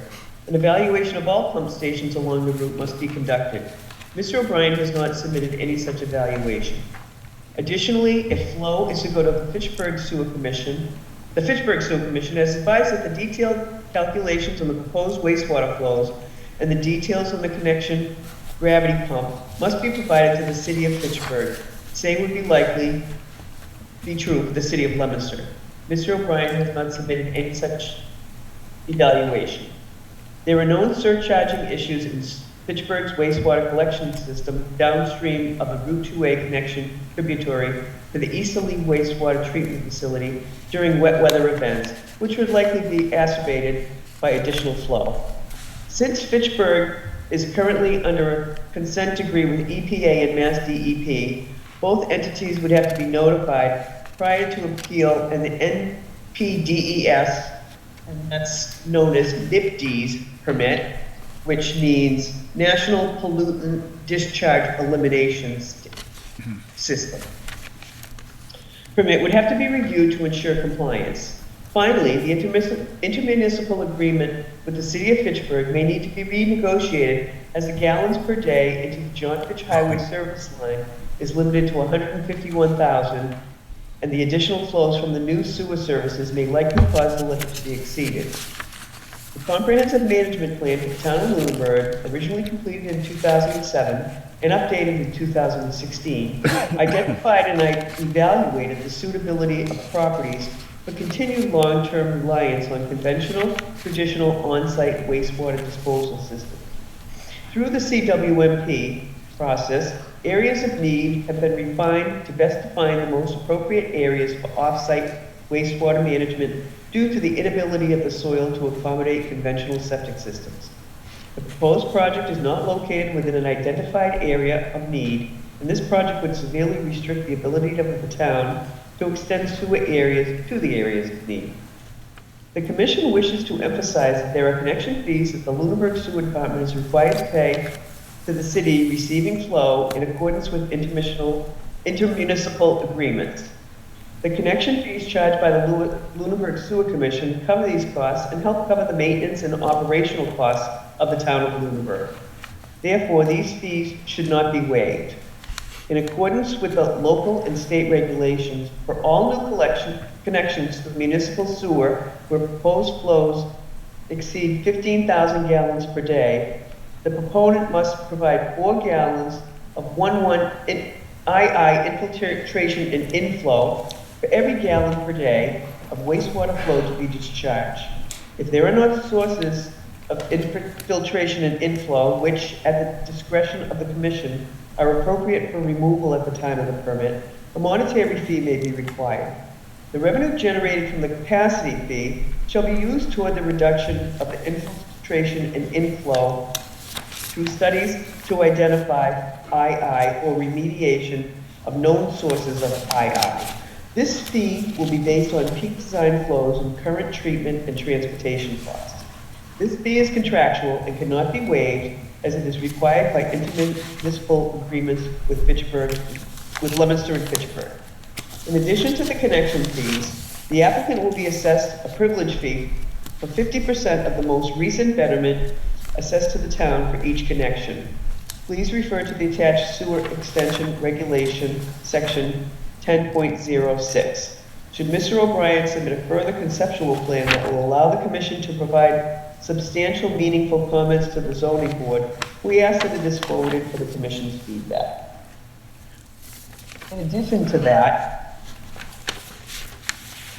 we received a memo, actually it was to Barb and the DPW Sewer Commission. The IMA, and this is from Mark McNamara from the City of Fitchburg, Deputy Commissioner of Wastewater.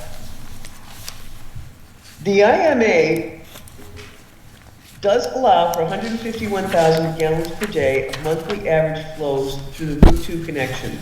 However, we would recommend requesting more detailed calculations on the proposed wastewater flows from the applicant and how they would be connected to the sewer main on Route 2A, gravity versus pumped.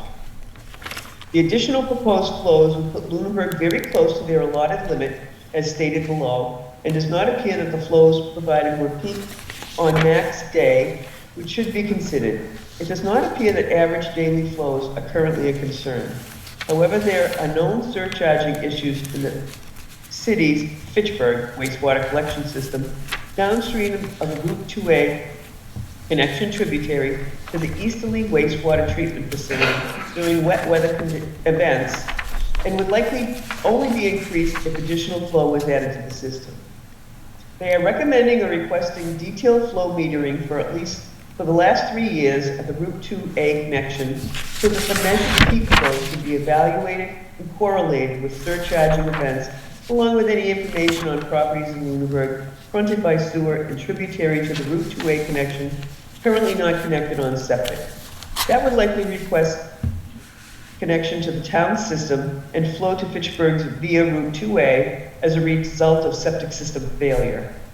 As the city is currently under a consent decree with EPA and Mass DEP, both entities would likely have to be notified prior to approval. Sewer connection and associated II identification and removal fees would be applicable. The NIPD's permit would also need to be reviewed to ensure that the proposed flows do not impact the city's compliance. I hope this helps, and that again is Mark McNamara, Deputy Commissioner of Wastewater, DPW, Wastewater Division, City of Fitchburg.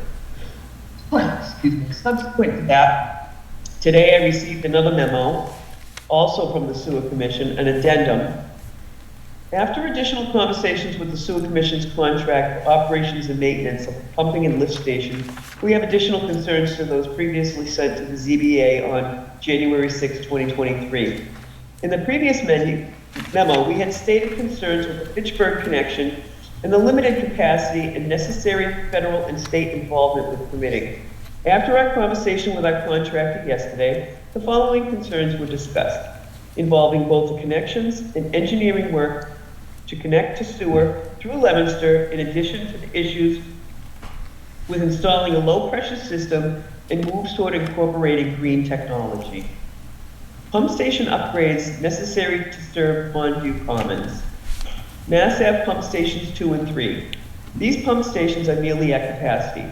Therefore, the pumps would need to be replaced with appropriately sized equipment to handle the additional flow. Additionally, storage capacity would need to be added. Dana Street Pump Station. The pump at this location would need to be upgraded to accommodate the additional flow. An additional storage tank would be required to handle surge. The Dana Street Pump Station feeds into a 6-inch main that would likely need to be increased. E1 pressure sewer system.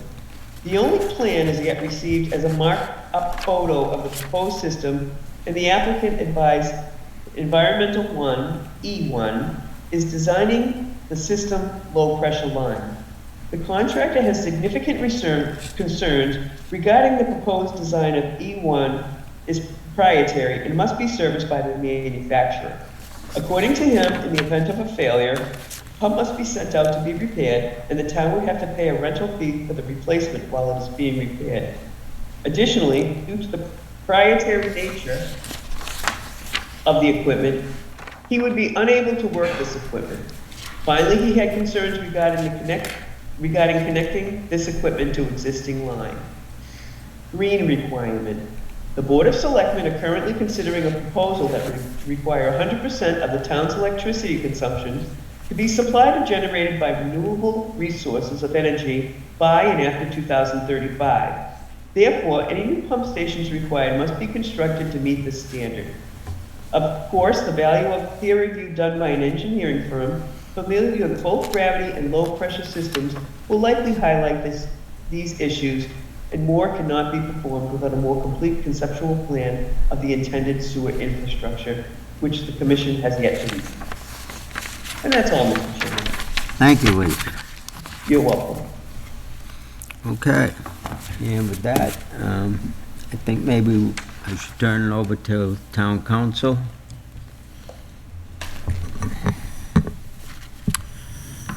So, thank you, Mr. Chairman. So we had an additional item on the agenda for tonight, and that was to continue the discussion we've been having with respect to water and sewer. I'm going to invite, or suggest that the chair invite the applicant's counsel also to participate in the discussion that I'm going to recommend we have tonight. But I've had a number of conversations with Attorney Bornstein dating back to before the holidays and before what was supposed to be your last session of the public hearing, which was continued, about the situation we find ourselves in. As you've probably seen from the correspondence that's been received via email and otherwise, you had voted at I think it was your early December meeting, to proceed with the engineering peer review. And the applicant had committed to provide funds for that. Subsequent to that, we received a notification from the applicant, and I think I'm getting my time frame or my sequence correct, notification from the applicant that it was not inclined to fund an engineering review with the water and sewer issue still outstanding. In other words, not knowing the board's position with respect to whether it believes it has the authority to extend sewer service, extend water service to the site, the applicant is not prepared to provide monies to the town to proceed with reviews of other aspects of its project that I presume, I'm not putting words in its mouth, although I suppose I am, it would view as being moot if we can't get past the water and sewer issues. So the situation we find ourselves in is you have two options as a board. You can insist that you have no obligation, and I will tell you legally you do not, that you have no obligation to provide the applicant with an answer today or tomorrow or next week or next month on whether or not you're prepared to grant the waivers that have been requested with respect to water and sewer, but that you'll make that determination when you take a vote on this project as a whole, which is when you would typically vote on those sort of intermediate issues that might arise during a hearing. The challenge there is that if you determine that you do have authority to extend water and sewer service, you're not going to have the benefit when you take that vote of an engineering peer review or substantive peer review or other aspects of the project moving forward, because the applicant's not going to provide that funding without a vote now. If you were to choose then to deny the project, and you were to deny it partly on the basis of not having sufficient information for engineering, you would be denying it for lack of information. If that case then gets appealed to the Housing Appeals Committee, and we haven't spoken a lot, but we've talked very generally, and I think many of you know the appellate process. If an applicant is dissatisfied with a conditional approval or a denial of a comprehensive permit, the applicant doesn't appeal that directly to the courts. There's an administrative agency, the Housing Appeals Committee, and the sole task of this agency is to review decisions on comprehensive permit applications. And so when this matter gets to the Housing Appeals Committee, if that's where it were to end up, the Housing Appeals Committee could, which would not be advantageous to the applicant, could review the water and sewer issues, and if it rules in the applicant's favor, would then send it back to the board for the board to continue its review of the issues that were not previously reviewed. For example, if you deny it for lack of information and engineering, and the Housing Appeals Committee says, we think you had the authority to grant the water and sewer extensions, we're going to send it back to the ZBA. That's not in the applicant's best interest, because now the applicant is having to go through that whole process and has been delayed in the interim. Conversely, there's a risk for the board that what the Housing Appeals Committee could do is, if it were to rule in the applicant's favor on the water and sewer issues, would simply decide it's going to issue the comprehensive permit without giving the board a second bite at the apple, or I guess a first bite at the apple, with respect to engineering and other aspects of the project that it hasn't had an opportunity to review. So, long story short, what I've discussed with council is a proposal that council has, which is to try and get the issues of water and sewer before the Housing Appeals Committee sooner than later.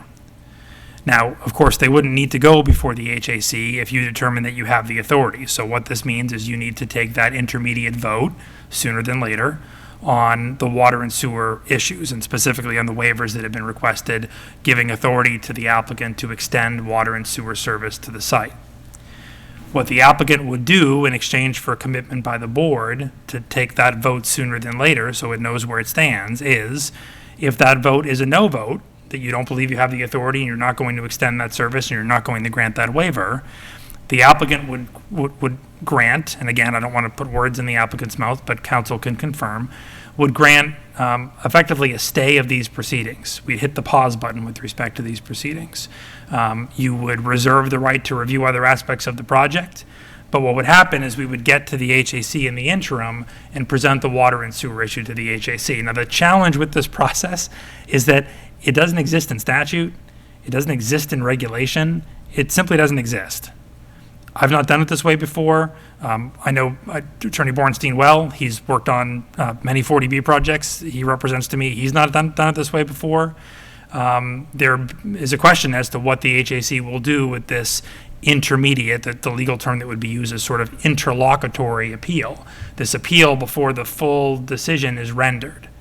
But I feel that if the applicant provides assurances on the record and in writing, granting the same way that it otherwise could, an extension of the 180-day deadline. You've already heard from Mr. Rogers earlier tonight about the concern with respect to the deadline. I'm equally as concerned. I have it marked on my calendar. Every time I speak to your chairman, we talk about the impending deadline. But one way to extend that deadline is by mutual agreement with the applicant through the applicant's counsel, in writing, filed with the town clerk. So this is a proposal the applicant and I have discussed. Again, I think that it provides benefits candidly to both the applicant and the board in getting some assurance on the water and sewer issue, because if you don't have that assurance, if the applicant doesn't have that assurance, you're left without the ability to continue on with peer reviews because the applicants refuse to fund them. And the applicant doesn't have the answer it needs now, so it's not going to provide that funding or otherwise cooperate with respect to having the other aspects of the project reviewed by the board. So I know that's a bit confusing. It's confusing even to me because, again, it's not a process that is spelled out. You can't read it anywhere. There is this concept of an interlocutory appeal to the HAC that exists elsewhere in its regulations, but in a very different context. So there's a chance we get to the HAC and the HAC says we're not going to take up the issue, and then we end up right where we started. But there's also a chance that it agrees to consider the issue, and then we would at least have an answer on that before you had to proceed further with other aspects of the project. Because again, it's not, to be frank, it's not just the engineering that hasn't been peer reviewed. If water and sewer service is available, and if the HAC or the courts were to determine that you have the right, the obligation to act in the place of town meeting, district meeting, commission, district, to grant that water and sewer extension, you also need to fully vet the water and sewer. We don't have, and you heard in the correspondence that was read to you tonight, the sewer commission doesn't have sufficient enough plans to even give you any feedback, let alone allow you, a ZBA that is not experienced with sewer issues, to make an informed decision on whether or not what's been submitted is feasible, is practical, how it would need to be conditioned to satisfy Leominster or Fitchburg, or to provide assurances that the system can function based upon number of pump stations, location of pump stations, capacity of these pump stations. So we can't get into any of that if we don't have an answer on water and sewer sooner than later. Would Attorney Bornstein like to address? Thank you. And I see Jeff Dirk, the peer review traffic engineer, leaving the room. If our traffic engineer is still on the Zoom call, I suspect he's free to be released. So Sam, if you're still with us, you're welcome to sign off. Again, Don Bornstein, attorney. I'm still here, but Great. Good night, Sam. Again, Don Bornstein, I'm attorney for the applicant. And I'll start with just a couple general comments before I jump directly into responding to Adam's statement. Number one, this is a fairly complex project. For this board and your recent activity in 40Bs, I suspect this might be as complex of 40B as you've seen, because you haven't seen a lot of 40Bs recently, is my understanding. The applicant has no objection to peer review, has no objection to civil peer review, has no objection to a reasonable water and sewer peer review. What our objection is really the timing on that. What we're concerned about is we have heard very specifically from the Sewer Commission, they don't believe that this board has authority to allow the extensions of water, well, specifically sewer in their case.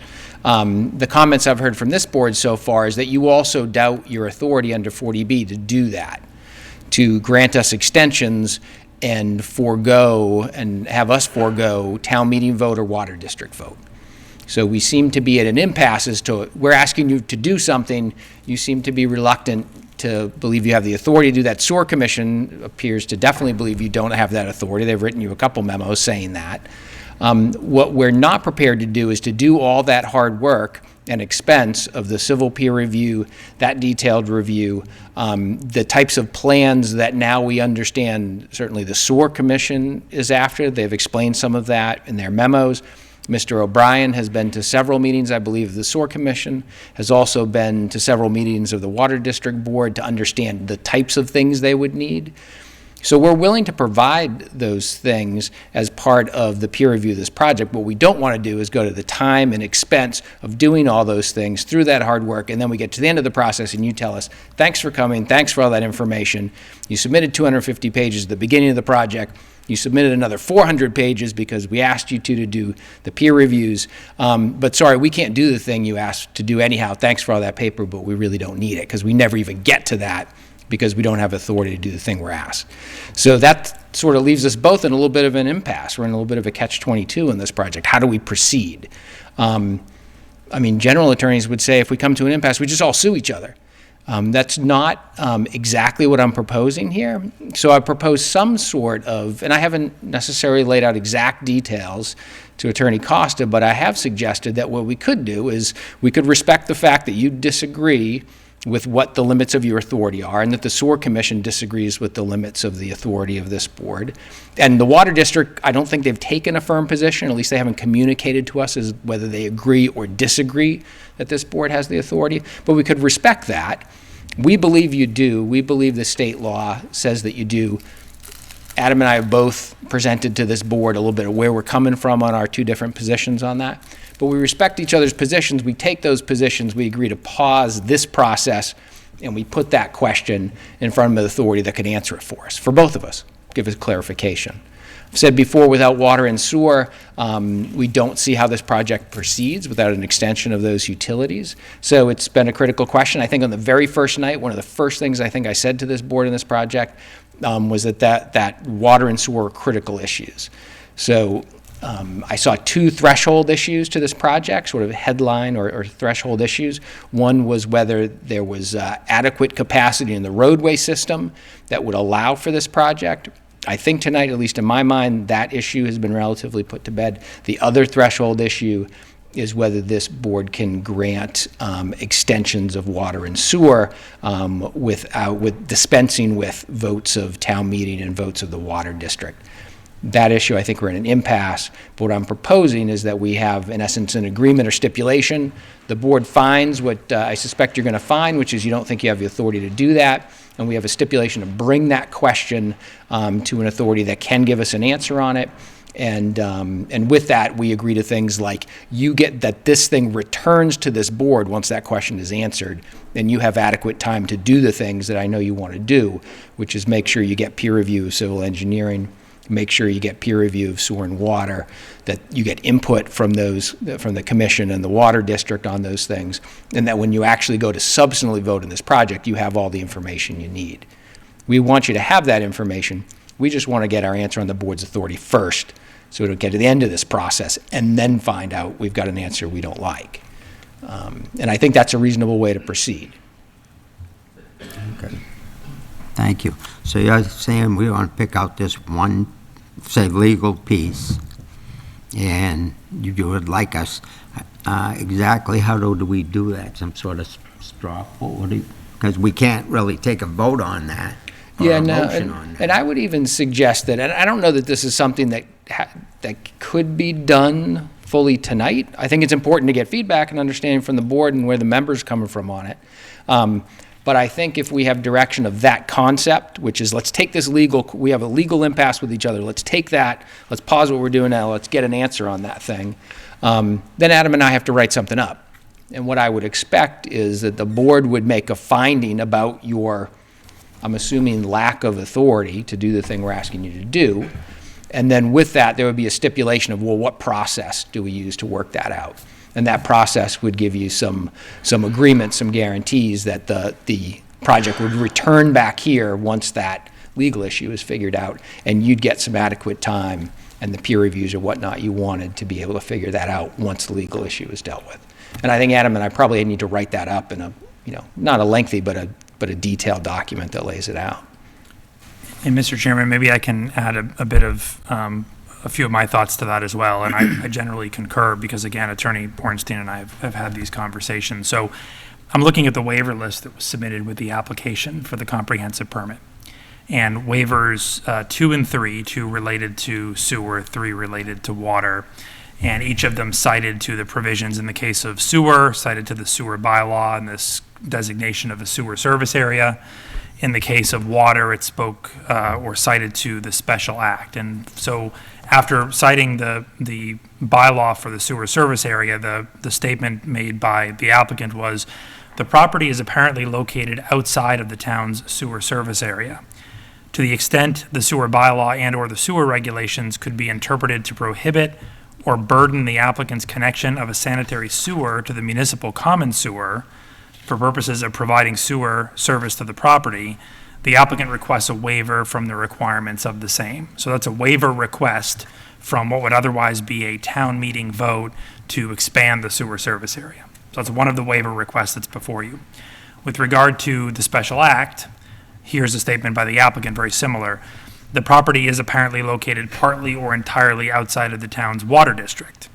To the extent that the Water District Act could be interpreted to disallow the property's inclusion within the water district, absent the above referenced vote, which is a vote of the district, the applicant requests a waiver from the requirements of the same. So again, the applicant is seeking a waiver from the requirement of a district vote to expand the boundaries of the water district to include the site so that water service can be provided. So what I would suggest is, and again, I don't think this can be fully completed tonight, nor would I recommend that it be fully completed because you have nothing in writing before you, but that there be a general consensus amongst board members as to how you feel, where you stand with respect to these two particular waivers, and the authority of this board to act on behalf of the district voters to expand the water district, and to act on behalf of town meeting goers to expand the sewer service area. Or if you don't want to phrase it that way, as acting on behalf of them, to bypass the need for those votes. How you feel about your authority to do that based upon the couple of letters you've received from me, based upon the correspondence, the couple of letters you've received from Attorney Bornstein. If the consensus is that you don't believe you have that authority, then what I would recommend is that over the course of the next few days, weeks, however long it takes, Attorney Bornstein and I would initially work to put something together that would be written on behalf of the board, subject to Attorney Bornstein's review. It would be a vote, memorialized by way of a vote by the board at a future meeting, to make that a formal determination of the board on certain stipulations. Stipulations being that we're in agreement with the applicant that that issue, upon the determination by the board, would be brought to the Housing Appeals Committee for review. An agreement that in bringing it to the Housing Appeals Committee for review, these proceedings would be paused, would be stayed, such that that 180-day clock is no longer running. An agreement that once the Housing Appeals Committee makes a determination and all rights of appeal are exhausted and we have a final answer on water and sewer, that the matter comes back to this board, again, presuming that water and sewer is available. If it's determined by the HAC or the courts that you have no authority, then I think the applicant has to revisit the proposal. You heard the applicant say that they don't believe they can proceed with the proposal without water and sewer. But if the final word is that you do have that authority, the matter would come back to you to be able to complete the additional reviews that were discussed tonight. And we would agree in that stipulation on some reasonable time frame. If we hit the pause button today and we're counting the 180-day clock from the date that you open the public hearing, you've only got approximately 60 days left. You're about 2 months out from your deadline, which is March 13th. It'd be difficult to do all that's left within the next 60 days, even if this water and sewer weren't an issue. You've already heard about engineering peer review, you've heard about additional plans for water and sewer if we're going that way, and you've heard about peer reviews for water and sewer. So maybe we agree upon some further reasonable time frame, including an extension, to allow the board to do what it needs to do when and if the matter comes back to the board. And again, this would be memorialized in writing, it'd be voted by the board at a future meeting, it'd be signed by the board, it'd be signed by the applicant. The extension would be filed with the town clerk in accordance with the regulations. So the board has all the protections it needs, the applicant has the protections it needs, and then we continue proceedings before the Housing Appeals Committee in the short term. Thank you. So at this point, you just really want to know our thoughts on this issue. On the water and sewer issue, correct. Well, we're not going to make any, just tell us our thoughts. I think that's correct. I mean, I need to get the sense, as does Attorney Borenstein, of where the board stands on this. Okay. I don't want to draft a determination that would be, no, we have no authority, if it's a split board and, 3 of you believe that you do have the authority.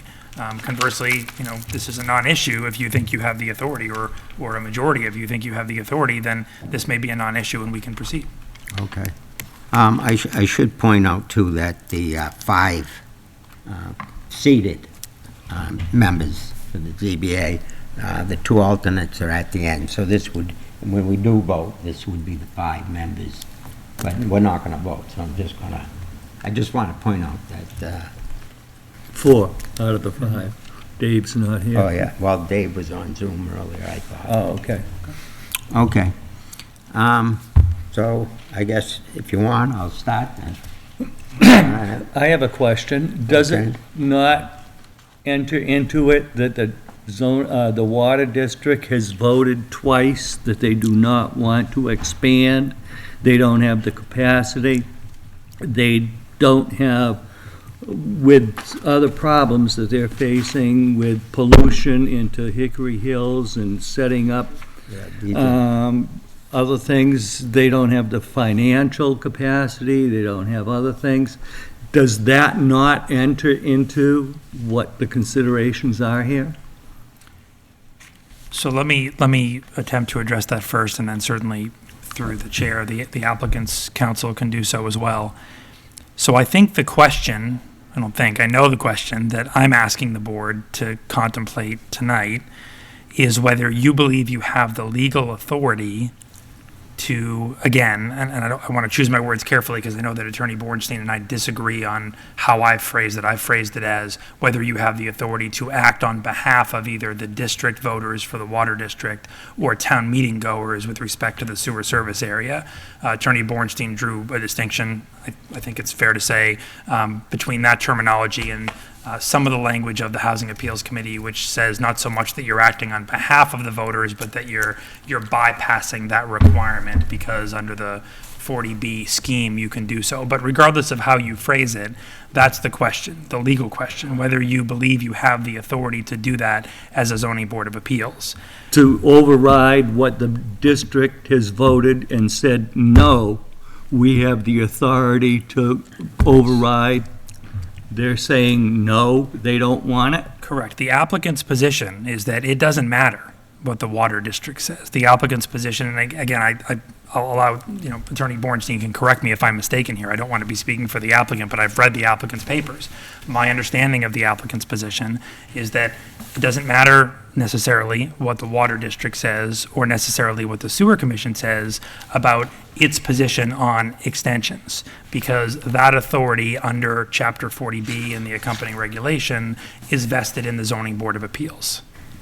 Now, can you consider the comments made by the sewer commission or the water district if you were to be acting effectively on their behalf? So let's say that we litigate the issue before the Housing Appeals Committee and beyond, and the matter comes back to you because it's been determined that you do have that authority and you have to take action on behalf of the water district and the sewer commission. Well, then, in taking that action, you'll need to consider the same sorts of things that they've been considering. You'll need to consider whether it's financially feasible. You'll need to consider, whether upgrades are necessary in order to facilitate the connection, whether there's adequate capacity and what's necessary to create that capacity. Those would be appropriate considerations by this board. In any other context where there's no debate over whether you have the authority, let me give you an example. If this were a 40B and we had wetlands issues, and to some extent we do, and there were questions about the local wetlands bylaw and the application of the local wetlands bylaw to the project.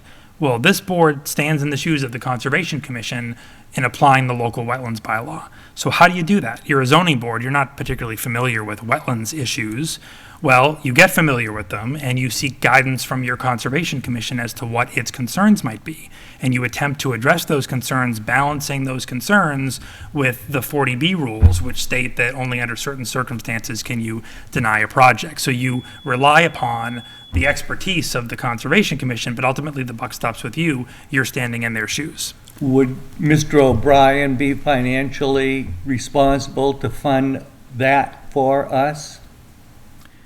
So Mr. O'Brien could be requested and in certain circumstances required to provide you funding, as has been done with traffic, to perform necessary peer reviews. So let me give you an example. With respect to sewer, you heard the letters that were read into the record tonight. The sewer commission has certain concerns with respect to adequate capacity, with respect to its pump stations and the aging pump stations. A couple in particular, I think, were referenced in their second correspondence tonight.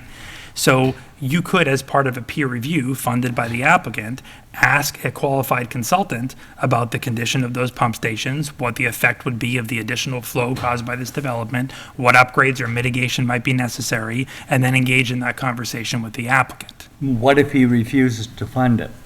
Well, I mean, it becomes the same issue with anything else. He could have refused to fund traffic. He could refuse to fund engineering. You heard Attorney Bornstein say tonight already that they're not going to refuse to fund reasonable reviews of engineering, water, or sewer.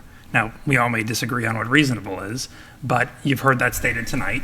But it becomes an issue. If the applicant doesn't provide, the obligation of an applicant in the context of 40B is to provide the board with sufficient information to make an informed decision.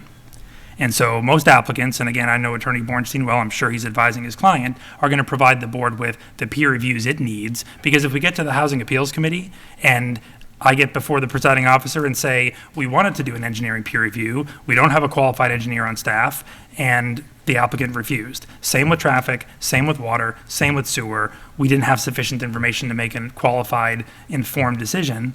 My guess is that the HAC agrees with me in that circumstance. So we'll cross that bridge when we get there. But for tonight's purposes, my objective was to limit the issue, not so much to the particulars of what would need to be done to make this work and the concerns that the commission has and that the district may have. We don't know. The district hasn't sent much by way of correspondence other than the initial letter they sent when the application was received. But we'll have to cross that bridge when the time comes, if the time comes. But in the short term, we need to decide, do you believe you have the legal authority to even do what's being asked of you? Even if you could, even if you had the full support of the water district and the sewer commission saying, sure, go ahead, grant extensions.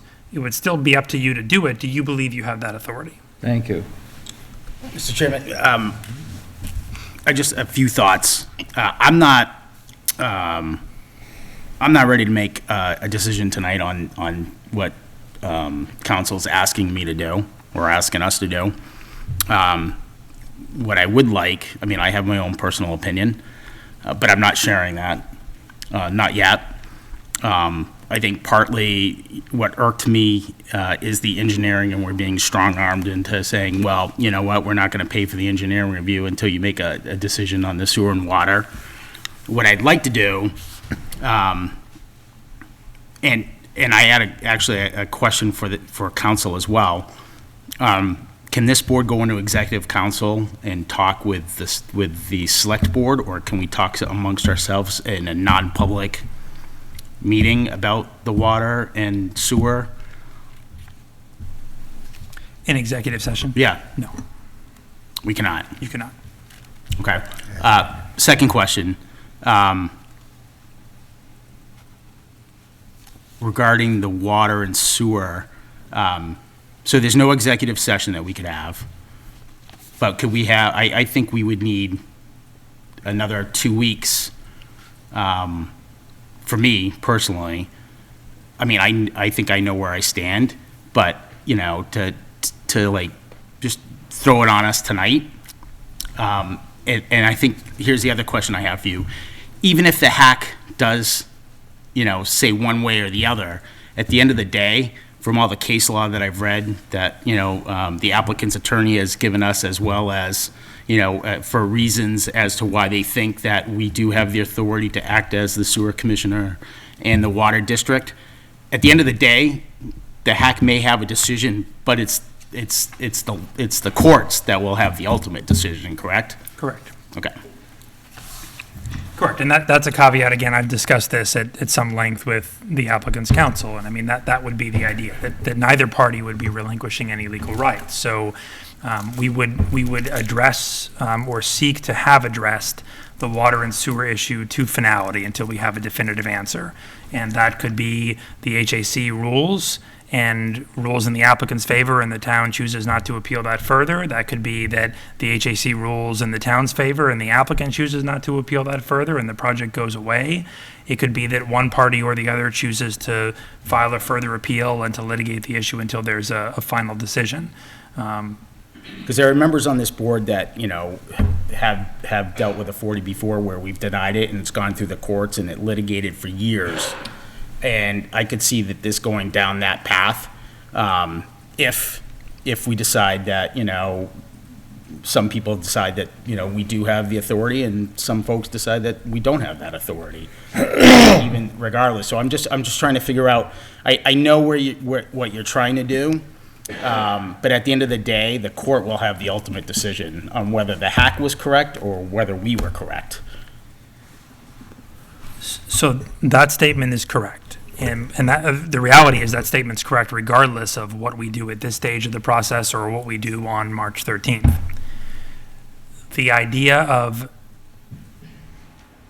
proceeding before the HAC sooner than later and solely on the water and sewer issue is to resolve the stalemate with respect to those issues and further reviews. If you simply decide you're not going to rule on water and sewer at this stage in the process, you're going to play this process out, to use your term, you don't want to feel strong-armed by the applicant with respect to engineering, you're likely to still get strong-armed by the applicant on engineering and told that they're not going to fund the engineering review. You heard it said it again tonight.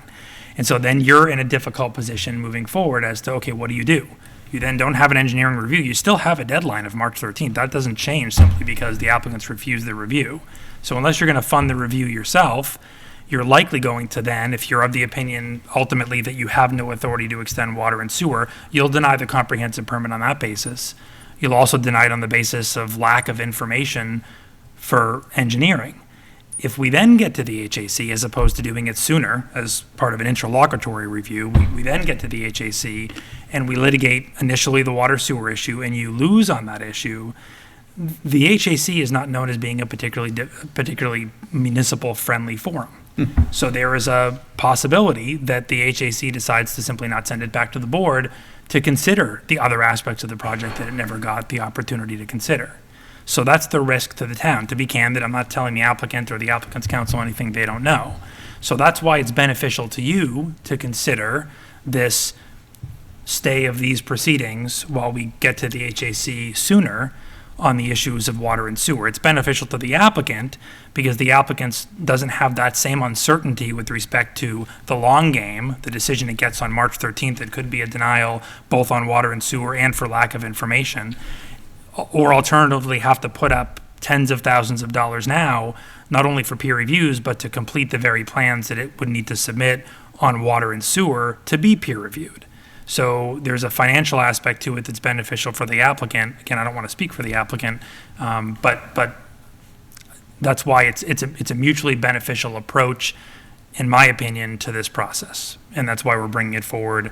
That's why I'm bringing it forward to the board for consideration. That's why I've discussed it with council and discussed it with the chair prior to tonight. And is the Housing Appeals Committee, have they ever done something like this? Not to my knowledge. So what happens if they say, no, we're not going to entertain that, you got to make a decision? Then we're back where we started. We're back where we are today. We're right where we are. As is the applicant, and we have difficult decisions to make, as do they. Mr. Chair, if I could just chime in on that last comment just a little bit, and You may.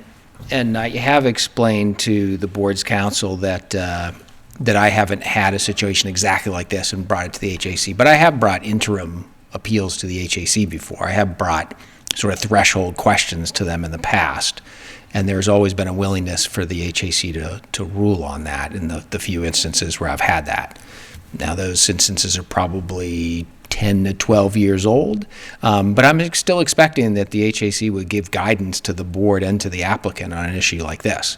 I'm certainly expecting that, and I think Attorney Costa has also pointed out that neither the board, I'm not proposing that either the board or the applicant give up a right to go beyond the HAC to the court either. So either of us might not like what the HAC says, and we might want the opportunity to appeal it to a judge. And I'm not suggesting that that right be given up either by you folks or by us. No, I wouldn't expect that either side would give up that right. No, we wouldn't. So I'm just trying to understand this. So are you asking for us to give authority for both, for the town and for the applicant to go to the HAC to whether we have the jurisdiction to act as the sewer commission and the water commission? So what I through you, Mr. Chairman, what I suspect the HAC won't do is issue an advisory opinion or an advisory ruling. Courts don't do that typically, and I don't imagine the HAC will either. So I can't imagine going to the HAC with a question of, well, here's our stalemate. Can you act as mediator? Can you issue an advisory determination? I don't think that the HAC would do that. What I think the HAC will do is it will consider an action by the board. And so you've been given a waiver list. You're going to eventually have to vote each of those waivers. What I'm suggesting is that you effectively, you already took a vote on a waiver. You voted on the waiver with respect to the application fee. You weren't obligated to vote on that waiver until the end of the process, but you voted earlier because you wanted the money sooner than later. And you adjusted it and you voted the waiver.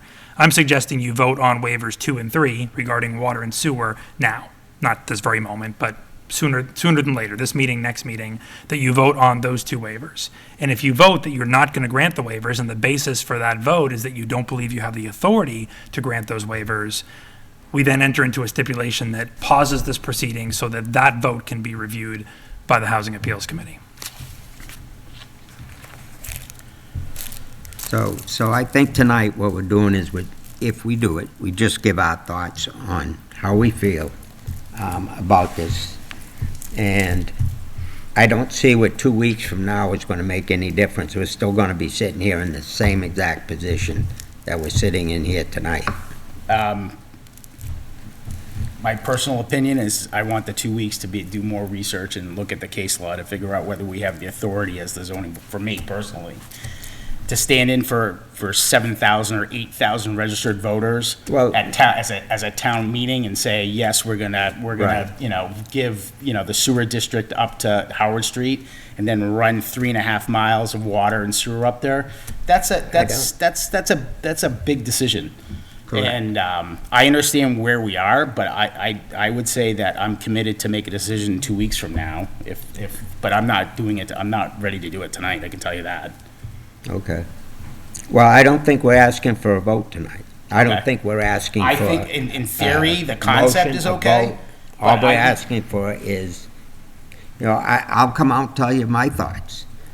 I'll tell you right now, I'm not convinced that the ZBA has the authority to expand the sewer service area. And because as of right now, I don't think the sewer commission or water commissioners have the authority to expand the SSA without a required vote at town meeting to change the existing thing. So I don't believe that. I don't believe the ZBA can authorize and enter into contractual negotiations or agreements with the other municipalities.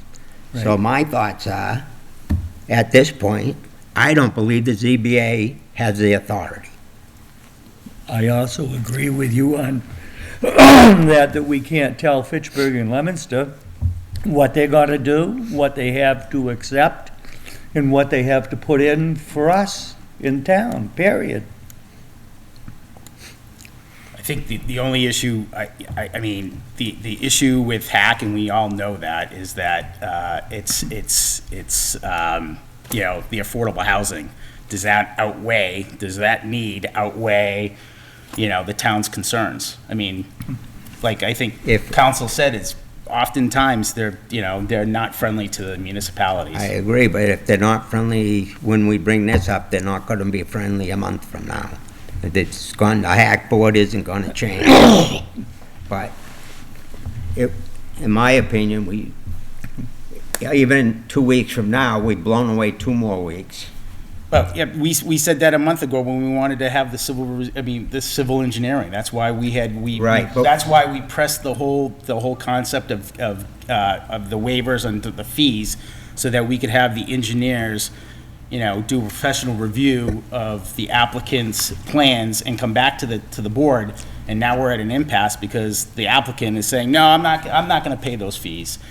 You know, I'm going to put your feet to the fire. And I'm gonna, I understand what you're saying. Yeah. But, so what's another 2 weeks? Well, I mean, I know- if they think they're gonna go to the March 13th deadline, another 2 weeks is not gonna make a difference. It's gonna make a lot of difference. So, Mr. Chairman, if I can add something, just so we don't get too hung up for too long on a week here, a week there.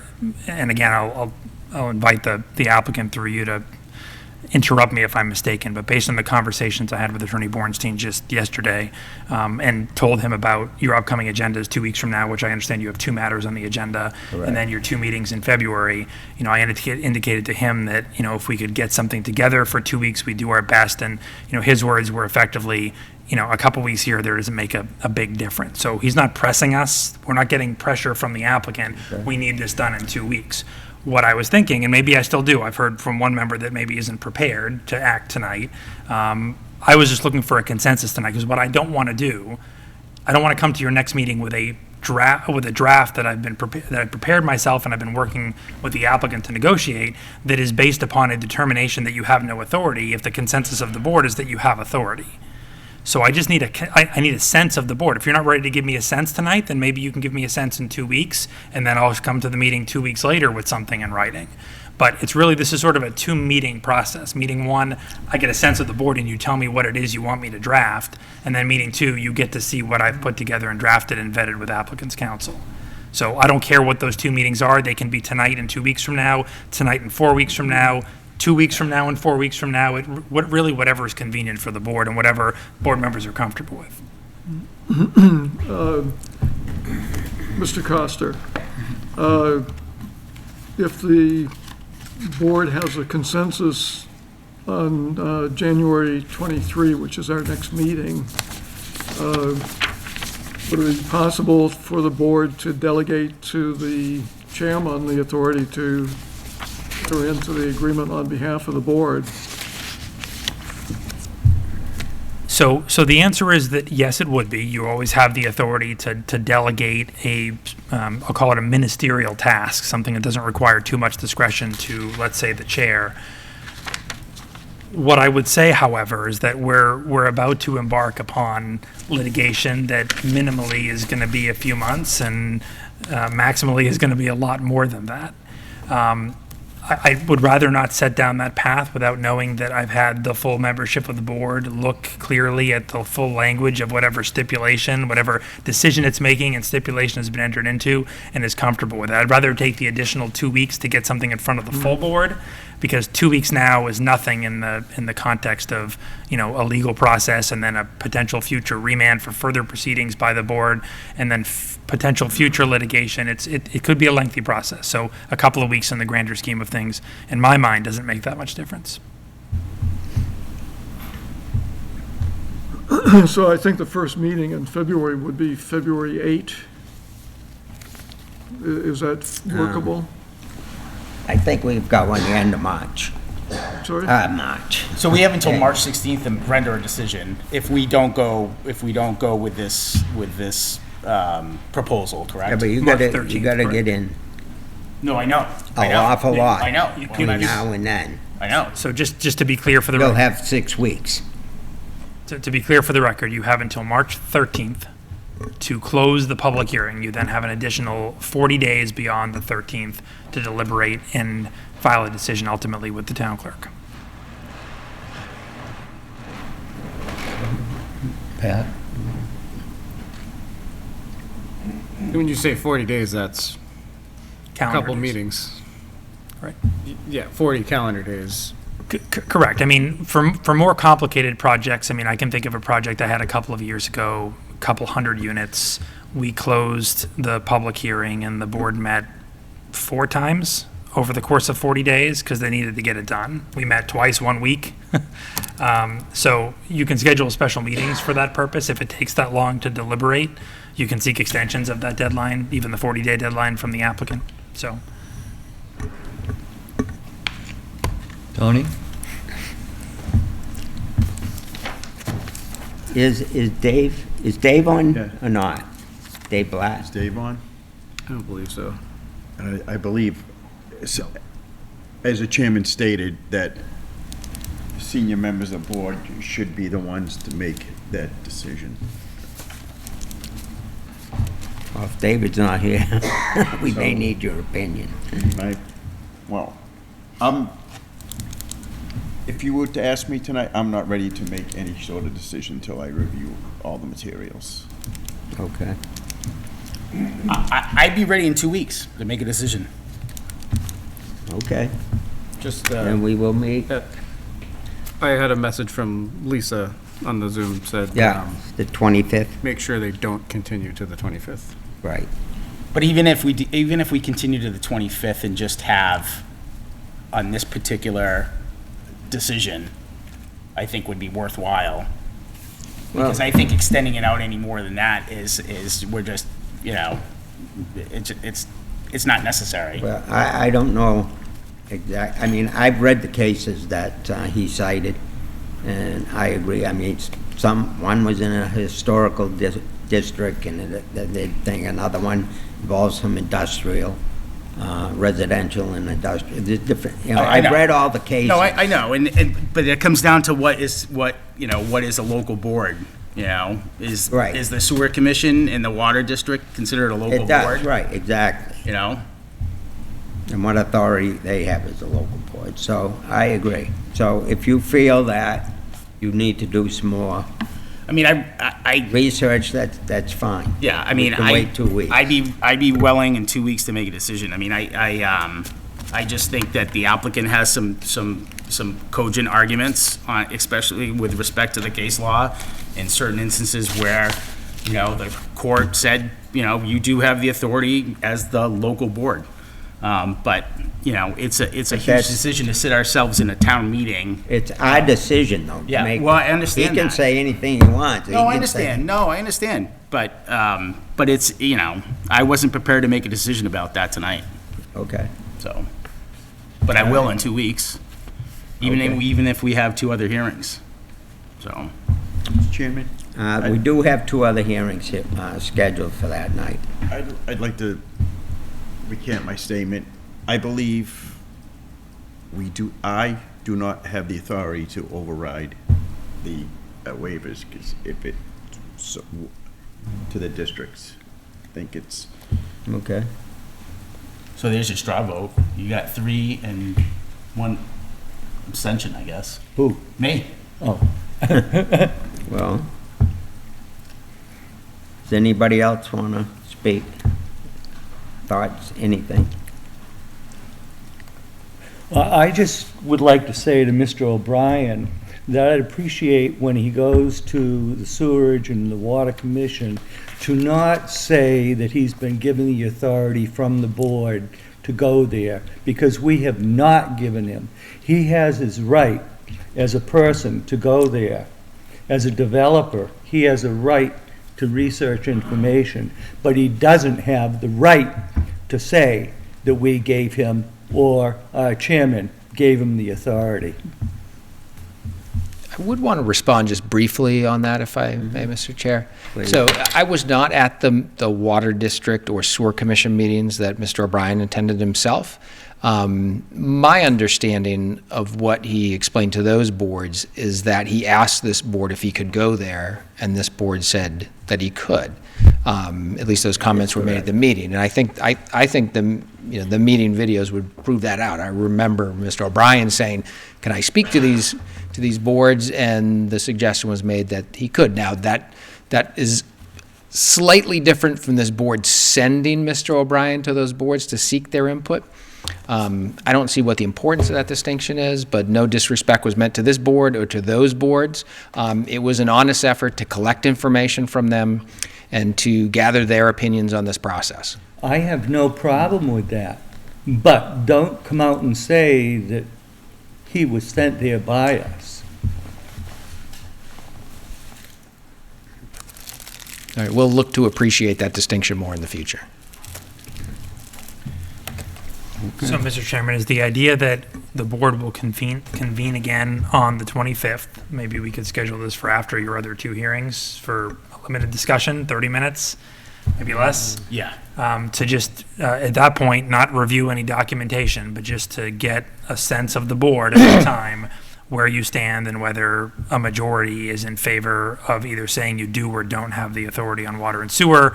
Based upon the outcome of that meeting, I will put something together in writing. Again, presuming that the answer is that you don't have the authority, because otherwise we won't need to go any further. And then over the ensuing 2 weeks, I'll work that out with Attorney Bornstein and plan to come back at your February 8th meeting, which would be your first meeting in February, to have you review and presumably take a vote on that. Okay. Is that acceptable to the board? Acceptable? Yeah. Okay. Mr. Chairman, I just note, I likely will not attend that session. No disrespect for the board, the January session, because I've said all I have to say on the authority issue, and you don't need to hear me say it again. Okay, thank you. Do we need a motion to carry it forward? I would recommend that we continue. I mean, the hearing is still underway, so I would recommend that you treat it as if the hearing is still underway and you vote to continue to a time and date certain.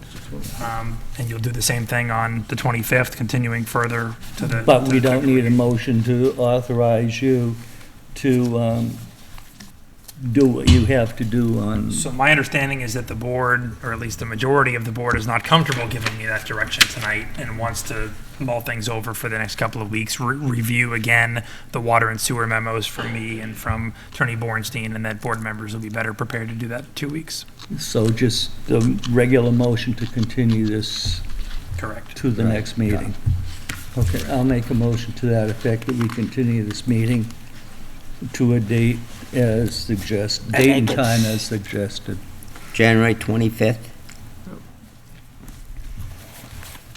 You guys have got meeting notices, so you should have it right in front of you. Before we take a vote, Mr. Chairman, I have one last question to Mr. Costa. Has your opinion changed on the correspondence that you sent us at the very beginning of this hearing about the water and the sewer? It is not. Okay, perfect. And I'll second that motion. And I would just say before the motion's seconded, we need a specific time. So I know your meeting is at 7, but if you've got 2 other hearings... I'd say 8 o'clock, right, Mr. Chairman? Or some other 7:30 time. and 8? 'Cause I think 8 o'clock should be fine. It may run a little bit longer, but 8 o'clock. I'll second the motion, Mr. Chairman. Okay, we have a motion to continue to the 25th at 8. And So- seconded, all in favor? Aye. Aye. Aye. And aye. Thank you for your time. Thank you. Thank you. Thank you. Actually, I adjourned. We're done.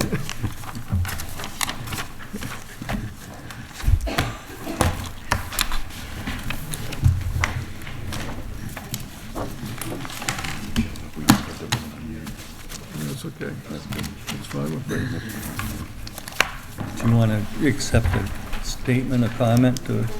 Okay to, You haven't adjourned yet, you just continued the hearing, but you didn't adjourn the meeting. Yeah, actually, yeah, we did, we didn't adjourn yet. I will take comments. Just not on the project. Not on the project, the hearing is closed. My name is Donna Jacobson. I live on Howard Street.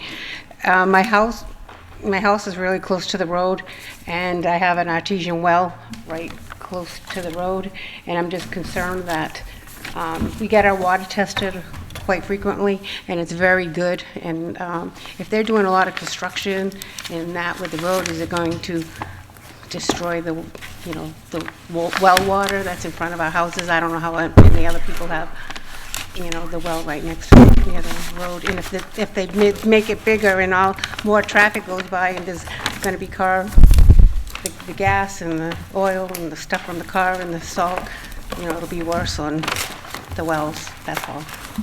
Okay, thank you. Oh, can we hook up, will we be able to hook up to the... About what? sewer? If, our well gets destroyed, are we able to hook up to that? I think we've already made a closing, so if you would like to, we can do that at the next hearing.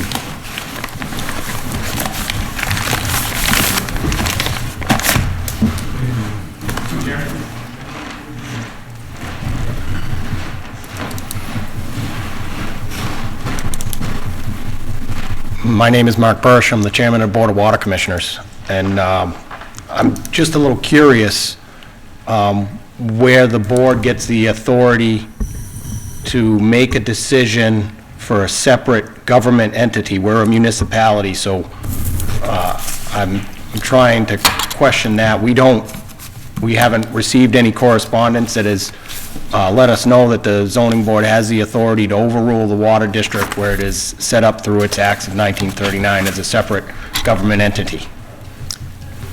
Mr. Chairman, I just want to remind you that the public hearing has been closed. The board already voted to continue it to a specific date. So all I'm asking is that the board communicate with us a little bit more. We're in the dark. We have no idea where these things are going without our approval. Because as a commissioner, we run the water district. That's our responsibility. And I have never seen in my time here something that a town board overrules our authority. Okay. I'll just ask you because the public is closed. I would ask you to come back on the 25th. Okay. And certainly make whatever case you would like. Okay. And that would be good. Okay, In fact, everybody hopefully will keep coming to these hearings and keep getting input. As you know, they're all televised. Okay. So I won't answer any more. Okay, well, I'll come back on the 25th. Come on to the next hearings and we'll discuss whatever. I haven't you'd like heard at anything that time. would say you. otherwise, but I will be back on the 25th. Thank you. Well, we are adjourned. I'll make a motion that we adjourn. Motion? We cut off public discussion, so we really can't legally continue taking it. You want to speak, but you close it so fast you had to leave. What's that? The gentleman from the sewer commission was here, he wanted to speak, but you closed the meeting, so he had to leave. Next time, ask the question, any more comments from the audience? Yes, I should have, and somebody usually reminds me, but I did forget. Second? Second. All in favor? Aye.